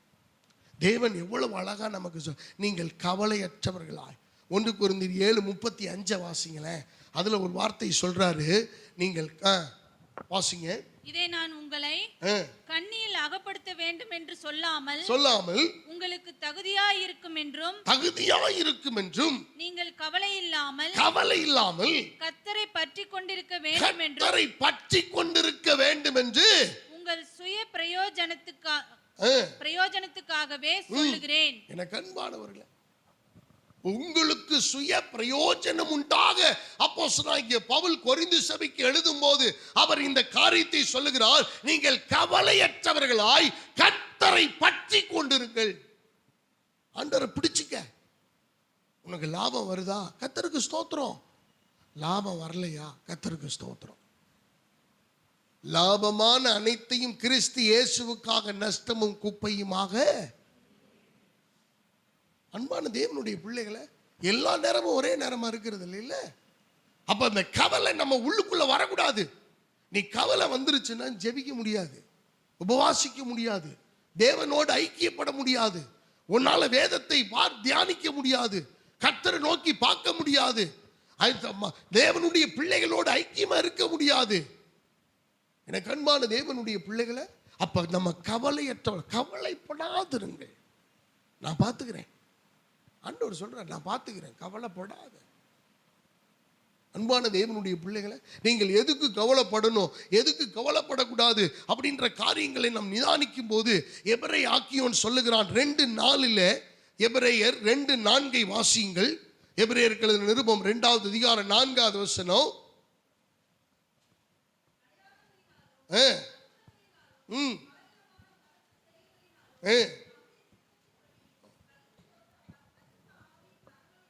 இல்லம்மா, எபிரேயர் 2:4 அதாடா. சரி, அப்போஸ்தலருடைய நடபடிகள் 20வது அதிகாரம் 22, 24 வாசிங்க. 20வது அதிகாரம் அப்போஸ்தலருடைய நடபடிகள் 22, 24.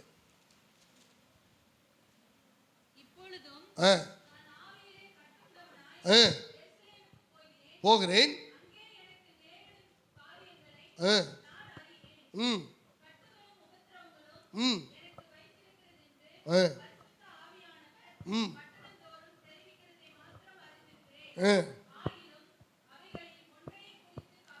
ஒன்றையும் குறித்து கவலைப்படேன்,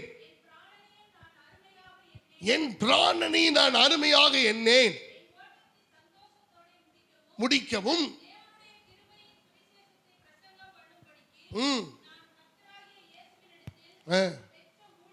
பெற்ற ஊழியத்தை. எனக்கு அன்பானவர்களே, அப்போ சொன்னாங்க பவுல் விதமாய் சொல்லுகிறார், எப்பா எனக்கு என்ன ஆண்டவர் கொடுத்துருக்கிறாரோ அதை நிறைவேற்றினா போதும், அதுக்கு மேலே நான் ஒன்றும் செஞ்சு பிரயோஜனம் இல்லை.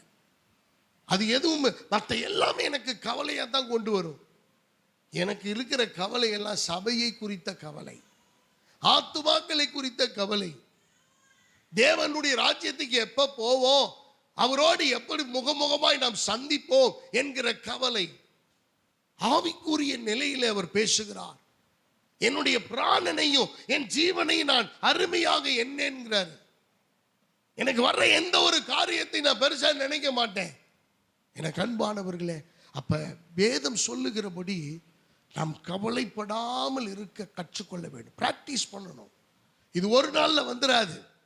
ஒவ்வொரு நாளும் சாப்பாட்டுக்காக கவலைப்பட, என்ன கிடைக்குதோ கர்த்தர் இன்னைக்கு கொடுத்துருக்கார், என்ன நமக்கு உடுத்த கொடுத்துருக்காரு ஸ்தோத்திரம், என்ன நமக்கு ஆண்டவர் குடிக்க கொடுத்துருக்காரு ஸ்தோத்திரம்.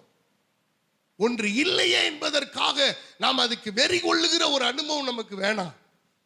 எனக்கு அன்பான தேவ பிள்ளைகளை, நாளைக்காக கவலைப்படாதிருங்கள். இவ்வுலக கவலை நமக்குள்ள வந்துடக்கூடாது, இப்பிரபஞ்சத்தின் கவலை உள்ள வந்துடக்கூடாது. எனக்கு அன்பானவர்களே, இந்த கவலையெல்லாம் விட்டு ஒளிந்து உண்மையுள்ளவர்களாய் நாம் இருக்க வேண்டும். ஒரு சம்பவத்தை சொல்லி நான் நிறைவு செய்கிறேன். பைபிளில் சொல்லப்பட்டிருக்கிறது தான். மார்த்தாள் மரியாள் வீட்டுக்கு இயேசு போகிறார். பெத்தானியாவில் இருக்கிறது. அப்ப இயேசு போகும்போது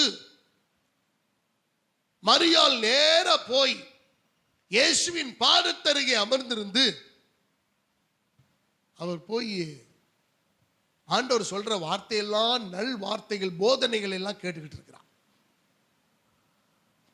மார்த்தாள் பற்பல வேலைகளை எல்லாம் செய்கிறான், சமையல் வேலை செய்கிறான். இயேசு வந்திருக்கிறார், பிரியாணி செய்வோம், கேசரி செய்வோம், பாயாசம் வைப்போம், லெக் பீஸ் வறுத்து வைப்போம், ஃபிஷ் கறி பண்ணுவோம் அப்படின்னு விதவிதமா வெரைட்டியா சமைச்சிக்கிட்டு இருக்கிறான். ஒரு கட்டத்தில் அவளுக்கு டென்ஷன் ஆகி போச்சு. நேரா இயேசுவிடத்துல வந்து சொல்றா. அவ அந்த வார்த்தையை வாசிச்சிருவோமா? வாசிங்களேன். லூக்கா எழுதின சுவிசேஷம் 10வது அதிகாரம் ரொம்ப அழகா இருக்கும். இதை மட்டும் வாசிச்சு முடிச்சிடும். 38 வாசிங்க சிஸ்டர். 10:38 லூக்கா. பின்பு அவர்கள் பிரயாணமாய் போகையில் அவர் ஒரு கிராமத்தில் பிரவேசித்தார். அங்கே மார்த்தாள் என்னும் பெயர் கொண்ட ஒரு ஸ்திரீ அவரை தன் வீட்டிலே ஏற்றுக்கொண்டாள். அவளுக்கு மரியாள் என்னப்பட்ட ஒரு சகோதரி இருந்தால். அவள் இயேசுவின் பாதத்தருகே உட்கார்ந்து அவருடைய வசனத்தை கேட்டுக்கொண்டிருந்தாள். மார்த்தாளோ பற்பல வேலைகளை செய்வதில் மிகவும் வருத்தம் அடைந்து அவரிடத்தில் வந்து, ஆண்டவரே, நான் தனியே வேலை செய்யும்படி என் சகோதரி என்னை விட்டு வந்திருக்கிறதை குறித்து உமக்கு கவலை இல்லையா? எனக்கு உதவி செய்யும்படி அவளுக்கு சொல்லும் என்றாள். நல்லா கவனிங்க. இப்போ உண்மையா கவலைப்பட்டது இயேசுவா மார்த்தாளா? ஆனா மார்த்தாள் இயேசுவிடத்தில் என்ன சொல்லுகிறாள்? நான் மட்டும் தனியாக வேலை செஞ்சிட்டு இருக்கிறேன், அடிப்படையில் வெந்துகிட்டு இருக்கிறேன், ஏற்கனவே நான் கருப்பு, இன்னும் நான் கருப்பாயிட்டு இருக்கிறேன். இவன் உட்கார்ந்து அழுகாம உம்முடைய பாதத்துல நல்ல விளாட்டம் உம்முடைய வசனத்தை கேட்டுக்கிட்டு இருக்கிறா. இது என்ன நியாயம்? உமக்கு அதை பத்தி கவலையே இல்லையா? அவளுடைய கவலையை இயேசுவினிடத்திலே கொண்டு வந்து திணிக்கிறாள். எப்பா, நீ கேட்டுக்கிட்டு இருக்கிறது யாருடைய வசனம்? கர்த்தருடைய வார்த்தை. கர்த்தருடைய வார்த்தை. ஆண்டவர் உன்னை பிரியாணிக்கு ஏங்கிக்கிட்டு உன் வீட்டுக்கு வரல. ஆண்டவர் நீ வகை வகையை சமைச்சு போடுவேன்னு இந்த இடத்துக்கு வரல. உனக்கு தேவையான போதனை கொடுக்க, இந்த வீட்டுக்கு தேவையான வசனத்தை கொடுக்க அங்க வந்திருக்கிறார். நீ என்ன பண்ணிருக்கணும்? அவருடைய பாடத்தில் மரியாதை போல அமர்ந்திருக்க வேண்டும். அதை விட்டு இவன் சொல்ற, நான் மட்டும் வேலை செஞ்சுட்டு இருக்கிறேன், இயேசு கிறிஸ்து வெறுமையாவும் அனுப்புறது. இயேசு கிறிஸ்து வெறுமையா போறோம்னு சொன்னாரா? எனக்கு அருமையான தேவனுடைய பிள்ளைகளை, நம்ம சிந்திக்கணும். இந்த இடத்துல ஒருத்தங்க கவலைப்பட்டுட்டாங்கன்னா அந்த கவலை அவங்களோட நிற்காது. நான் இப்படி ஒரு வார்த்தையை சொல்றேன், அந்த வார்த்தை உங்களுக்கு மனசுல பதிய வைக்க முடிஞ்சுன்னா மனசுல பதிய வச்சுக்கோங்க, இல்லைன்னா எழுதி வச்சுக்கோங்க. எதை குறித்து நாம் கவலைப்படுகிறோமோ அதுவே நம்மை கொல்லும். மறுபடியும் சொல்றேன், எதை குறித்து நாம் கவலைப்படுகிறோமோ அதே நம்மை கொல்லும். எத்தனை பேருக்கு புரியுது? எனக்கு அன்பான தேவ பிள்ளைகளை, ஒரு பையன் அழுகிறான் அம்மா கிட்ட. சிங்கிள் பேரண்ட்டு, அப்பா கிடையாது. அம்மா எனக்கு எனக்கு பைக் வாங்கி கொடு. அது நான் கேட்குற பைக்கு தான். அது கூலி வேலை செஞ்சு கஷ்டப்பட்டு கவலைப்பட்டு பயங்கரமாக போய் போராடி கடன் எல்லாம் வாங்கி வட்டிக்கு பணத்தை வாங்கி பையன் ஆசைப்படுறான். வேணான்னு சொன்னால் கேட்க மாட்டேங்கிறான். நம்ம தகுதிக்கு இது வேணாம் அப்படின்னு எல்லாம் வாங்கி கொடுக்குது, எல்லாம் பண்ணிடுச்சு. அவனுக்கு மனசில் என்ன? வண்டி எல்லாரும் போல ஓட்டணும், அதுதான் கவலை. 10 நாளாக சாப்பிடலை, வீட்டில் 10 நாளாக தூங்கலை, வீட்டுக்கு வரல, தாய்க்கு ஏக்கம், இப்படி பண்ணுறானே அப்படின்னு காசு போட்டு செலவு பண்ணி அந்த வாகனத்தை வாங்கி கொடுத்துச்சு. 3வது நாள் ஆக்சிடென்ட்ல அந்த பையன் செத்து போயிட்டான். மறுபடியும் நினைவுபடுத்துகிறேன், எதை குறித்து நீங்கள் அதிகமாய் கவலை கொள்ளுகிறீர்களோ அதுவே உங்களை கொன்றும். உங்களுடைய கவலை இந்த உலகத்தினுடைய காரியங்கள் மேல இருக்கவே கூடாது. ஆண்டவர் சொல்றாரு, கர்த்தர், நீ கர்த்தருடைய பிள்ளையா இருந்தால் கர்த்தர் பொறுப்பெடுத்துக் கொள்ளுவார், கர்த்தர் பார்த்துக்குவார்.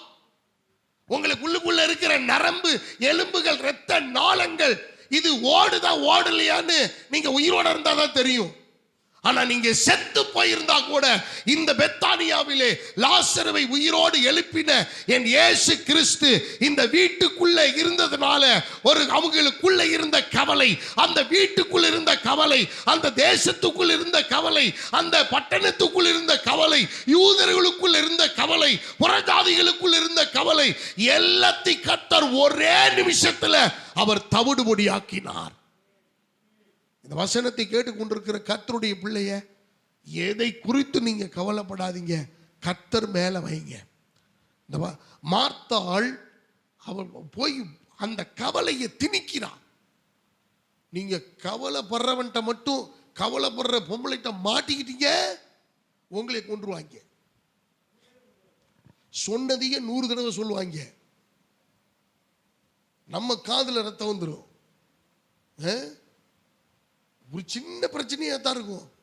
ஆனால் அந்த கவலையை ஏற்றி அதை இருதயத்தில் கொண்டு வந்து வச்சு, அதை டியூப் வழியாக கொண்டு போய் மண்டையில் ஏற்றி, மூளையில் ஏற்றி, அப்புறம் சிடி ஸ்கேன் எடுக்க வச்சு, அப்புறம் எம்ஆர்ஐ போக வச்சு, அதுக்கப்புறம் இசிஜியில் எடுக்க வச்சு, அதுக்கப்புறம் யூப்ரிட்டிஸ் டைகரிஸ் மாதிரி 4 விதமான ஆறுகள் பாஞ்சி அங்கங்கே டியூப்பை மாட்டி சலைன்லாம் ஏற்றி ட்ரிப்ஸ் எல்லாம் போட்டு அதுக்கப்புறம் ஒரு 1 லட்சம் ரூபா செலவு பண்ணோன்னு கவலை எல்லாம் போயிடும்.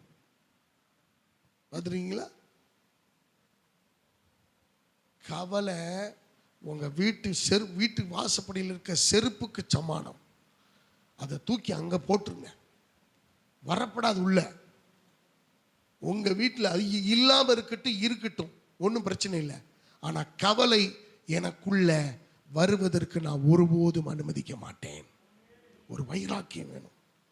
1 பேதுருவின் புஸ்தகம் 5வது அதிகாரம் 7வது வசனம் விதமாய் சொல்லுகிறது. 1 பேதுரு 5:7 வாசிங்க. 1 பேதுரு 5:7.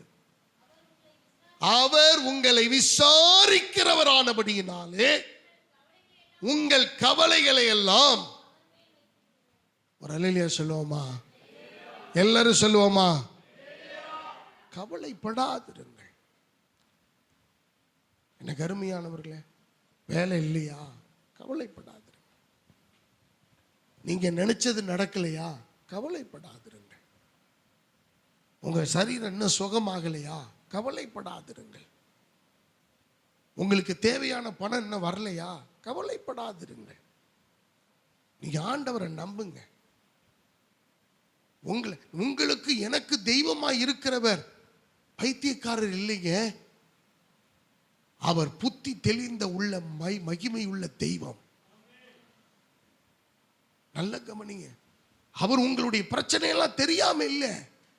உங்களை அப்படிங்கிறதுக்குள்ள எந்த உயரத்துக்கு கொண்டு போய் வைக்கணும்னு அவர் விரும்புகிறாரோ, நீங்களும் நானும் கற்பனை கேட்டாத உயரத்திலே அவர் கொண்டு போய் வைக்க அவர் வல்லமையுள்ள தேவன். ஆனா நீங்க கவலைப்படக்கூடாது. இயேசு ஒரு முறை படகுல போகிறார். இயேசுக்கு தூக்கம் வரும்ல. என்னைய சில பேர் எடுத்தோடனே போன் பண்ணி, பாஸ்டர் என்ன தூங்கிட்டு இருக்கீங்களா? எனக்கு நிறைய நேரத்தில் கோபம் வரும் பயங்கரமா. ஏன்னா நீங்க மட்டும்தான் தூங்குவீங்க, நான்லாம் தூங்கக்கூடாதா? பாஸ்டர் நல்லா இருக்கீங்களா? ஆமாம், விஷயம் என்னதான் அப்படின்னு சொன்னால் என்ன, உனக்கு என்னப்பா அதில் கௌரவ குறைச்சல்? அப்புறம் என்ன தூங்கிட்டு இருக்கீங்களா? சரிப்பா, ஆமாம் நான் தூங்குறேன். இப்போ என்ன பண்ண போகிறேன்? உனக்கு என்ன பிரச்சனை? இயேசு தூங்கி கொண்டிருக்கிறார். என் பிரச்சனையை நான் சொல்கிறேன். ஏன்னா இந்த வாய்ப்பில் சொன்னா தானே, நேரடியாக சொன்னா தான் கேட்க மாட்டேங்கிறாங்க. அப்போ இயேசு கிறிஸ்து படகுல போறார், தூங்கிட்டு இருக்காரு. சீஷர்கள்லாம் இருக்கிறாங்க. உடனே ஒரு காற்று அடிக்குது, புயல் அடிக்குது, படகு கமிழத்தக்கதாக அலைகள் மோதுது. இவங்க எல்லாம் பார்க்குறாங்க, என்ன இந்த மனுஷன் கொஞ்சம் கூட கவலை இல்லாமல் தூங்கிட்டு இருக்கார். நேராக போய் தட்டி, இயேசுவே மனசாட்சி இருக்கா? நாங்கெல்லாம் அமிழ்ந்து போகிறோம், அதை பற்றி கவலை இல்லையா? கவலை இயேசுவுக்கே கிடையாது. யாருக்கு கவலை? ஹலோ, சீச்சர்களுக்கு. நம்ம படகு நிக்குமா தாங்குமா அப்படின்னு போராட்டத்தில் இருக்கிறவனுக்கு தான் கவலை. இயேசுவுக்கு கவலை இல்லை. இயேசு கவலை இல்லாம தூங்கி கொண்டிருக்கிறார். ஆனா அவருக்கு கான்சியன்ஸ் இருக்கு, தெரியும் இவங்க எல்லாம் சேட்டை பிடிச்சவங்க, இவங்க எல்லாம் அதை பண்ணுவாங்க அப்படின்னு தெரியும். உடனே கவலை இல்லையான்னு ஒண்ணு இயேசு எந்திரிச்சு முழிச்சு பார்த்தாரு. சமுத்திரமே இறையாதே, அமைதலாயிரு என்று கட்டளையிட்டார். காற்றும் கடலுக்கும் அவருக்கு கீழ்ப்படிந்து அமைதலாயிற்று. அதுக்கப்புறம் பார்க்குறாங்க, என்னடா ஒரே ஒரு சவுண்டு போட்டார், அமைதல் ஆயிருச்சு. அருமையானவர்களே, இயேசு உங்கள் வாழ்க்கையில் இருந்தால் நீங்கள் புயலை பற்றியும் அலைகளை பற்றியும் இந்த படகு கவிழ்ந்து விடுமோ என்கிற அச்சத்தை குறித்தும் கவலைப்பட வேண்டிய அவசியமே இல்லை. உங்க குடும்பத்தில் கர்த்தர் இருந்தார்னா நீங்க கவலைப்பட மாட்டீங்க. உங்க வாழ்க்கையில ஆண்டவர் இருந்தார்னா நீங்க கவலைப்பட மாட்டீங்க. உங்க ஆவியில ஆண்டவர் இருந்தார்னா நீங்கள் சரீரத்தை குறித்து கவலைப்பட மாட்டீங்க. உங்களுடைய சிந்தையிலே ஆண்டவர் இருந்தார்னா நீங்க கவலைப்பட மாட்டீங்க. நீங்கள் ஒன்றுக்கும் கவலைப்படாமல் நீங்கள் தேவ ஆவியானவரை குறித்து நீங்கள் மகிழ்ந்த மகிழ்ச்சியோடு வேண்டுதலினாலும் விண்ணப்பத்தினாலும் அவரை நீங்கள் நோக்கி பார்க்கிற போது வேதம் சொல்லுகிறபடி நீங்கள் உங்கள் பாரத்தை உங்கள் கவலைகளை எல்லாம் அவர் மேல் வைத்து விடுங்கள். அவர் உங்களை விசாரிக்கிறவர், உங்கள் தேவைகளை சந்திக்கிறவர், உங்கள் களஞ்சியங்களை நிரப்புகிறவர், அவர் உங்களுக்கு சுகத்தை கொடுக்கிறவர், சமாதானத்தை கொடுக்கிறவர், இழப்பை ஈடுகட்டுகிறவர், கஷ்டங்களை மாற்றுகிறவர், சோதனைகளை ஜெயிக்கிறவர், உங்களுக்கு ஜெயத்தை தருகிற தேவாதி தேவன் உங்களோடு இருக்கிறார். நீங்கள் நான் செய்ய வேண்டிய ஒரே ஒரு காரியம், கவலைப்படாதிருங்கள். கவலைப்படாதீங்க. எனக்கு இன்னைக்கு வருமானம் கம்மியா இருக்கு பாஸ்டர், கவலைப்படாத. இந்த வருமானத்துல நீ உண்மையா இருக்காருன்னு இல்லையான்னு டெஸ்ட் பண்றாரு உன்னை. நீ அதுக்கு உண்மையா இரு, நீ அதுக்கு உண்மையா இருந்து பழகு. அப்படித்தான் ஆண்டவர் சொல்லியிருக்காரு. கொஞ்சத்திலே உண்மையுள்ளவனா இருந்தால் முதல்ல கொஞ்சம் கொடுப்பாரு, அதுல நீ உண்மையா இருக்கிறியான்னு பார்ப்பாரு, அதுக்கப்புறம் நிறைய கொடுப்பாரு. இந்த கொஞ்சத்திலே உண்மையா இல்லைன்னா அதுக்கும் வசனம் பைபிள்ல சொல்லப்பட்டிருக்கிறது, உள்ளவன் எவனோ அவனுக்கு கொடுக்கப்படும், இல்லாதவனுக்கு உள்ளதும் சொரண்டிடுவாரு. அப்புறம் உண்டியல உடைச்சு சில்லறை காசு பொறுக்கிட்டு இருக்குன்னு. அருமையானவர்களே, நம்ம ஏன் அந்த நிலைமைக்கு போகணும்? கர்த்தர் கொடுக்கிறாரா, சந்தோஷமாய் மனப்பூர்வமாய் ராஜாவுக்கு மகிமையானவருக்கு ஒன்றுக்கும் கவலைப்படாமல். சில பேருக்கு சம்பளம் வாங்கினோடனே கவலை வந்துருது, பணம் கைக்கு வந்தோடனே கவலை வந்துருது. ஐயோ எப்படி இதெல்லாம் தீக்க போறேன், இது பத்தாதுதான் ஐயா. பத்தாததை கொண்டுதான் வெறும் 2 மீன் 5 அப்பம் 5000 பேரை போஷித்த நம்முடைய சர்வ சிருஷ்டிக்கும் எஜமானனாகிய கர்த்தர் உன் கொஞ்சத்தை வச்சு உன்னை பரிபூர்ணமாய் ஆசீர்வதிக்க அவர் வல்லமை உள்ளவர். கவலைப்படாதீங்க. இந்த மகனாய் திருச்சபை விசுவாசிகளுக்கு கர்த்தர் இன்னைக்கு சொல்ற வார்த்தை அதுதான், என்னை தேற்றினார். கவலைப்படாத, ஃபியூச்சருக்காக கவலைப்படாத, பிள்ளைகளை குறித்து கவலைப்படாத, சபையை குறித்து கவலைப்படாத, சுவாசிகளை குறித்து கவலைப்படாத, இப்படி கஷ்டப்படுறாங்களே கவலைப்படாத, நோய்வாய்ப்பட்டிருக்காங்களே கஷ்டப்படாத, பிசாசின் போராட்டத்தில் இருக்காங்களே கவலைப்படாத. எனக்கு ஆண்டவர் சொன்னது உங்களுக்கு எல்லாத்தையும் அப்படியே ஒரு வசனம் விடாம விதைச்சிட்டேன். கொஞ்சம் நேரம் எடுத்திருக்கிறேன், மன்னித்து கொள்ளுங்கள். உங்களை ஆண்டவர் இந்த வசனத்தை எனக்கு சொல்லிட்டேன். கவலைப்படாம ஜெயிச்சு வாங்க. கவலை வரும். இந்த கேட்டை தாண்டின உடனே உங்களுக்காகவே நிறைய பேர் காத்திருப்பான். பிசாசு அப்படியே வெறி கொண்டு நிற்கிறான். உங்களை பார்த்த உடனே வா வா வா உன்னையத்தான் எதிர்பார்த்துக்கிட்டு இருந்தேன் அப்படின்னு ஒரு கரும்பு ஜூஸ் வாங்கி கொடுத்து கவலையை பூரா திணிச்சு விட்டு போயிடுவான். நீ அவன் கரும்பு ஜூஸுக்கு மயங்கிறாத, ஒன்றையில் பப்ஸுக்கு மயங்கிறாத. அதில் 1/2 முட்டை தான் இருக்கு, 1 முட்டையும் இல்லை. 1/2 முட்டைக்கு நீ பறி கொடுத்துறாத உன் வாழ்க்கைய. ஹலோ, 1/2 முட்டைக்கு உன் விசுவாச வாழ்க்கையை பெறக்கூடாது. கர்த்தர் பார்க்கிறார். கவலைப்படாதீங்க, கவலைக்கு இடம் கொடுக்காதீங்க. நீங்கள் ஒன்றுக்கு கவலைப்படாம இருங்க. எல்லாவற்றையும் கர்த்தரிடத்தில் ஒப்பு கொடுங்க. அவர் பார்த்துக்குவார். என்னை நடத்தினவர். என் பிள்ளையை குறித்து நினைக்கிறீங்களா? உங்கள் பிள்ளையை குறித்து நீங்கள் பாரப்படுறீங்களா? வாக்கு கொடுத்துட்டேன், என்ன பண்ணுறேன்னு தெரியல, நீங்க கவலைப்படுற.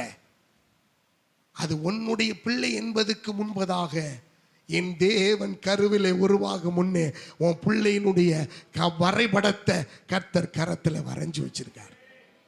விட்டுருவாரா உன்னைய? நீங்களும் நான் அவருடைய பிள்ளை. நான் வாகனத்தில் ராமேஸ்வரத்துலேருந்து வரும்போது இந்த வாரத்தில் நானும் பாசமாகவும் தனியாக வரோம். இது ஃபர்ஸ்ட் டைம் நாங்கள் வர்றோம். எப்பயும் பிள்ளைகளோட தான் வருவோம். ஃபர்ஸ்ட் டைமாக நாங்கள் தனியாக வந்துட்டுருக்குறோம். நாங்கள் பார்த்த ஒரு 3 ஆக்சிடென்ட், பயங்கரமான விபத்து. என்னுடைய கணிப்பு சரியாக இருக்குமானால் ஒருத்தர் கூட உயிரோடு இருக்கிறதுக்கு வாய்ப்பு இல்லை.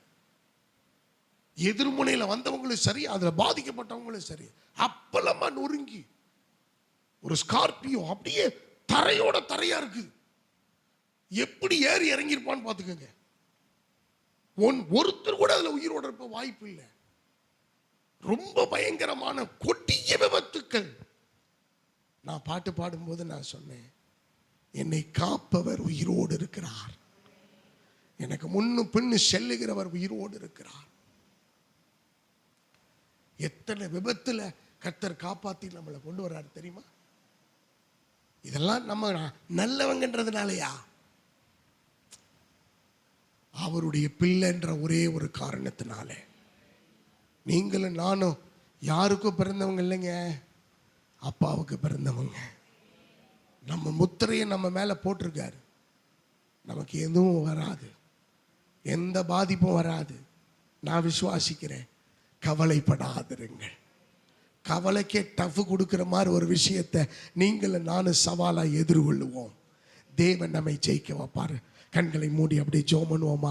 யாராவது ஒருத்தர் இந்த சத்தத்தை கேட்டு உங்களோட கர்த்தர் பேசியிருந்தார்னா முன்னாடி வந்து ஜெபம் பண்ணுங்க. வாங்க.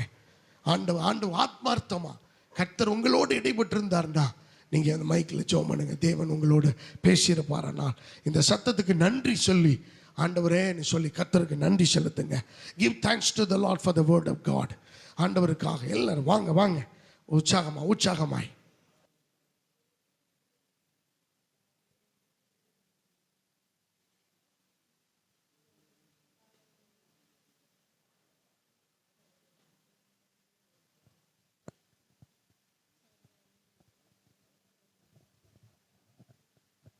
கர்த்தருக்கு ஸ்தோத்திரம். இன்னைக்கு உண்மையிலே பாஸ்டர் சொன்னது என்னுடைய இருதயத்தில் அப்படியே ஒரு மாதிரி குத்து மாதிரி இருந்துச்சு. அநேக காரியங்கள் குறித்து நான் கவலைப்படுவேன். அநேக இழப்புகள் எனக்கு நிறையா இருக்குது. நிறைய பணத்தை நான் சம்பாதிச்ச பணத்தை செலவு பண்ணியிருக்கேன். ஒவ்வொரு நாளும் நினைப்பேன், என்னடா இவ்வளவு போராடி ஜெபம் பண்ணுறோம் செய்கிறோம், ஒன்றுமே வாய்க்க மாட்டேதுன்னு சொல்லி அநேக கவலைகள். குடும்பத்தை குறித்த கவரம், கார் வாங்கணும், வீடு வாங்கணும், பையனுக்கு கல்யாணம் பண்ணணும், அப்படி நிறைய கவலைகள் எனக்குள்ளே இருக்கும். நான் வெளியே சொல்ல மாட்டேன். இன்னைக்கு தேவன் எனக்காகத்தான் இந்த வார்த்தையை பேசியிருக்கார். நீ கவலைப்படுறதுனால ஒரு முளத்தை உன்னால் கூட்டவும் முடியாது, குறைக்கவும் முடியாது. கர்த்தருடைய பாதத்தில் அமர்ந்திருந்து காரியத்தை அவரிடத்தில் சொல்லி உன் கவலையை மாற்றிக்கொள், கர்த்தர் காரியத்தை வாய்க்க பண்ணுவாருங்கிற வார்த்தை எனக்கு நூறத்தனையாக என் இதயத்தில் தெளிவாக தெரியுது. இனிமேல் நான் கவலைப்பட மாட்டேன். பல முறை கவலைப்பட்டிருக்கேன். பைபிள் எடுத்து உட்காருவேன், ஒரு மாதிரி சோர்வாயிடும், எடுத்து வச்சுட்டு போயிடுவேன். ஜெபம் பண்ணி முழங்கால் நினைப்பேன், ஒரு நிமிஷம் மட்டும் ஜெபம் பண்ணிட்டு எடுத்து வச்சுட்டு போயிடுவேன். வேதத்தை வாசித்தா 2-3 மணி நேரம் கூட வாசிப்பேன். ஆனால் ஜெபிக்கணுங்கிற ஒரு எண்ணம் வரும்போது ஏதாவது ஒரு பிரச்சனை வந்துடும், ஃபோன் வந்துடும், வீட்டில் ஏதாவது சொல்லிடுவாங்க. அப்போ என்ன பண்ணுவேன், அந்த ஜெபம் அந்த நேரத்தை தட்டி போயிடும். இப்படி பல தடவை வருஷக்கணக்கில் இந்த மாதிரி எனக்கு நடந்திருக்கு. கிட்டத்தட்ட நான் 2010 சில காரியங்களை குறித்து நான் பல முயற்சி பண்ணியிருக்கேன். கிட்டத்தட்ட இப்போ 2026 15-16 வருஷமாக போராடுறேன். கொஞ்சம் பணத்துக்காக வேண்டி நான் செய்கிற தொழில் மூலமாக அது எல்லாமே என் கையில் இருக்குது. ஆனால் கணம் மட்டும் கைகூடி வர மாட்டேங்குது. பொருள் என்கிட்ட இருக்குது, அதை வாங்குறதுக்கு ஆள் வந்து நாளைக்கு வரேன், இன்னைக்கு வரேன், நாளைக்கு வரேன்னு சொல்லி 17 வருடங்களாக போராடுறேன். இதற்கு ஒரு முடிவை தேவன் இன்றைக்கு தருவார்னு நூறத்தனியாக விசுவாசிக்கிறேன். கவலைப்படுகிறதுனால நம்மளால் ஒன்றும் செய்ய முடியாது. எல்லா காரியத்துக்கும் கவலைப்படுறோம். வெளியில் போகணும்னா கவலைப்படுறோம், வீட்டில் இருந்தாலும் கவலைப்படுறோம், வேலை இல்லைனாலும் கவலைப்படுறோம், வருமானம் வரலைனாலும் கவலைப்படுறோம். தேவன் இன்னைக்கு தெளிவாக சொல்லியிருக்காரு, கவலைப்படுறதுனால ஒன்றும் செய்ய முடியாது. கர்த்தருடைய பாதத்தில் உட்காந்து இந்த கவலைகளை சமர்ப்பித்து இதை குறித்து இனிமேல் நினைக்கக்கூடாது, நினைக்கவே கூடாது. கவலையை கர்த்தர் துருவையாக மாற்றி போடணும்னு நான் ஜெபம் பண்ணுறேன். கர்த்தர் காரியத்தை வாய்க்க பண்ணுவாராக. ஆமென். ஆண்டவரே, இன்றைக்கு நீர் எங்களோட முகமுமாய் பேசினீர் என்பதை நாங்கள் அறிந்திருக்கிறோம். ஆண்டவரே, எல்லா இருதயத்திலும் கவலை என்பது இருக்கிறது. ஆண்டவரே, பிள்ளைகளை குறித்த கவலை, குடும்பத்தை குறித்த கவலை, வீட்டை குறித்த கவலை, வியாதிகளை குறித்த கவலை. ஆண்டவரே கர்த்தாவே, இப்படி இருக்கிற இந்த கவலைகள் ஆண்டவரே இந்த மக்களே சபையில் இருக்கிற ஜனங்களுக்கு இன்று முதல் இந்த கவலைகள் அவருடைய இருதயத்தை விட்டு நீங்கும்படியாய், அவருடைய சிந்தையை விட்டு மாறும்படியாய், ஆண்டவரே கவலை என்ற சொல் கர்த்தாவே முற்றிலுமாய் மறக்கப்படும்படியாய் என் தேவ நீர் உதவி செய்தீருக்காக நன்றி செலுத்துகிறோம். ஆண்டவரே அப்பா, கவலையினால் ஒன்றையும் செய்ய முடியாது. கவலை என்பது மனதை இளைக்க பண்ணிவிடும் என்பதும் சரீரத்திலே கர்த்தா வியாதியை கொண்டு வரும் என்பதையும் நாம் அறிந்திருக்கிறோம். இனிமேல் கவலை இல்லாத வாழ்க்கை வாழ எங்கள் தேவனாகிய கர்த்தர் ஒவ்வொரு இருதயத்திலும் கவலைகளை எடுத்து போடும்படியாய், கவலை என்ற சொல் சரீரத்திலும் சிந்தையிலிருந்து மறக்கப்படும்படியாய் செபிக்கிறேன் இயேசுவின் நாமத்தில் பிதாவே. ஆமென், ஆமென், ஆமென். Thank you brother, thank you. கர்த்தருக்கு மகிமை. உங்கள் ஒவ்வொருவரோடும் கர்த்தர் நிச்சயம் பேசியிருப்பார் என்று நான் நம்புகிறேன். அப்படியே நம்ம பந்திக்கு நேராக ஆயத்தமாகவும். Glory to God. நேரம் ஆகிவிட்டது என்று நினைக்க வேணாம். கொஞ்சம் தேவனுடைய சமூகத்தில் நம்ம காத்திருப்போம்.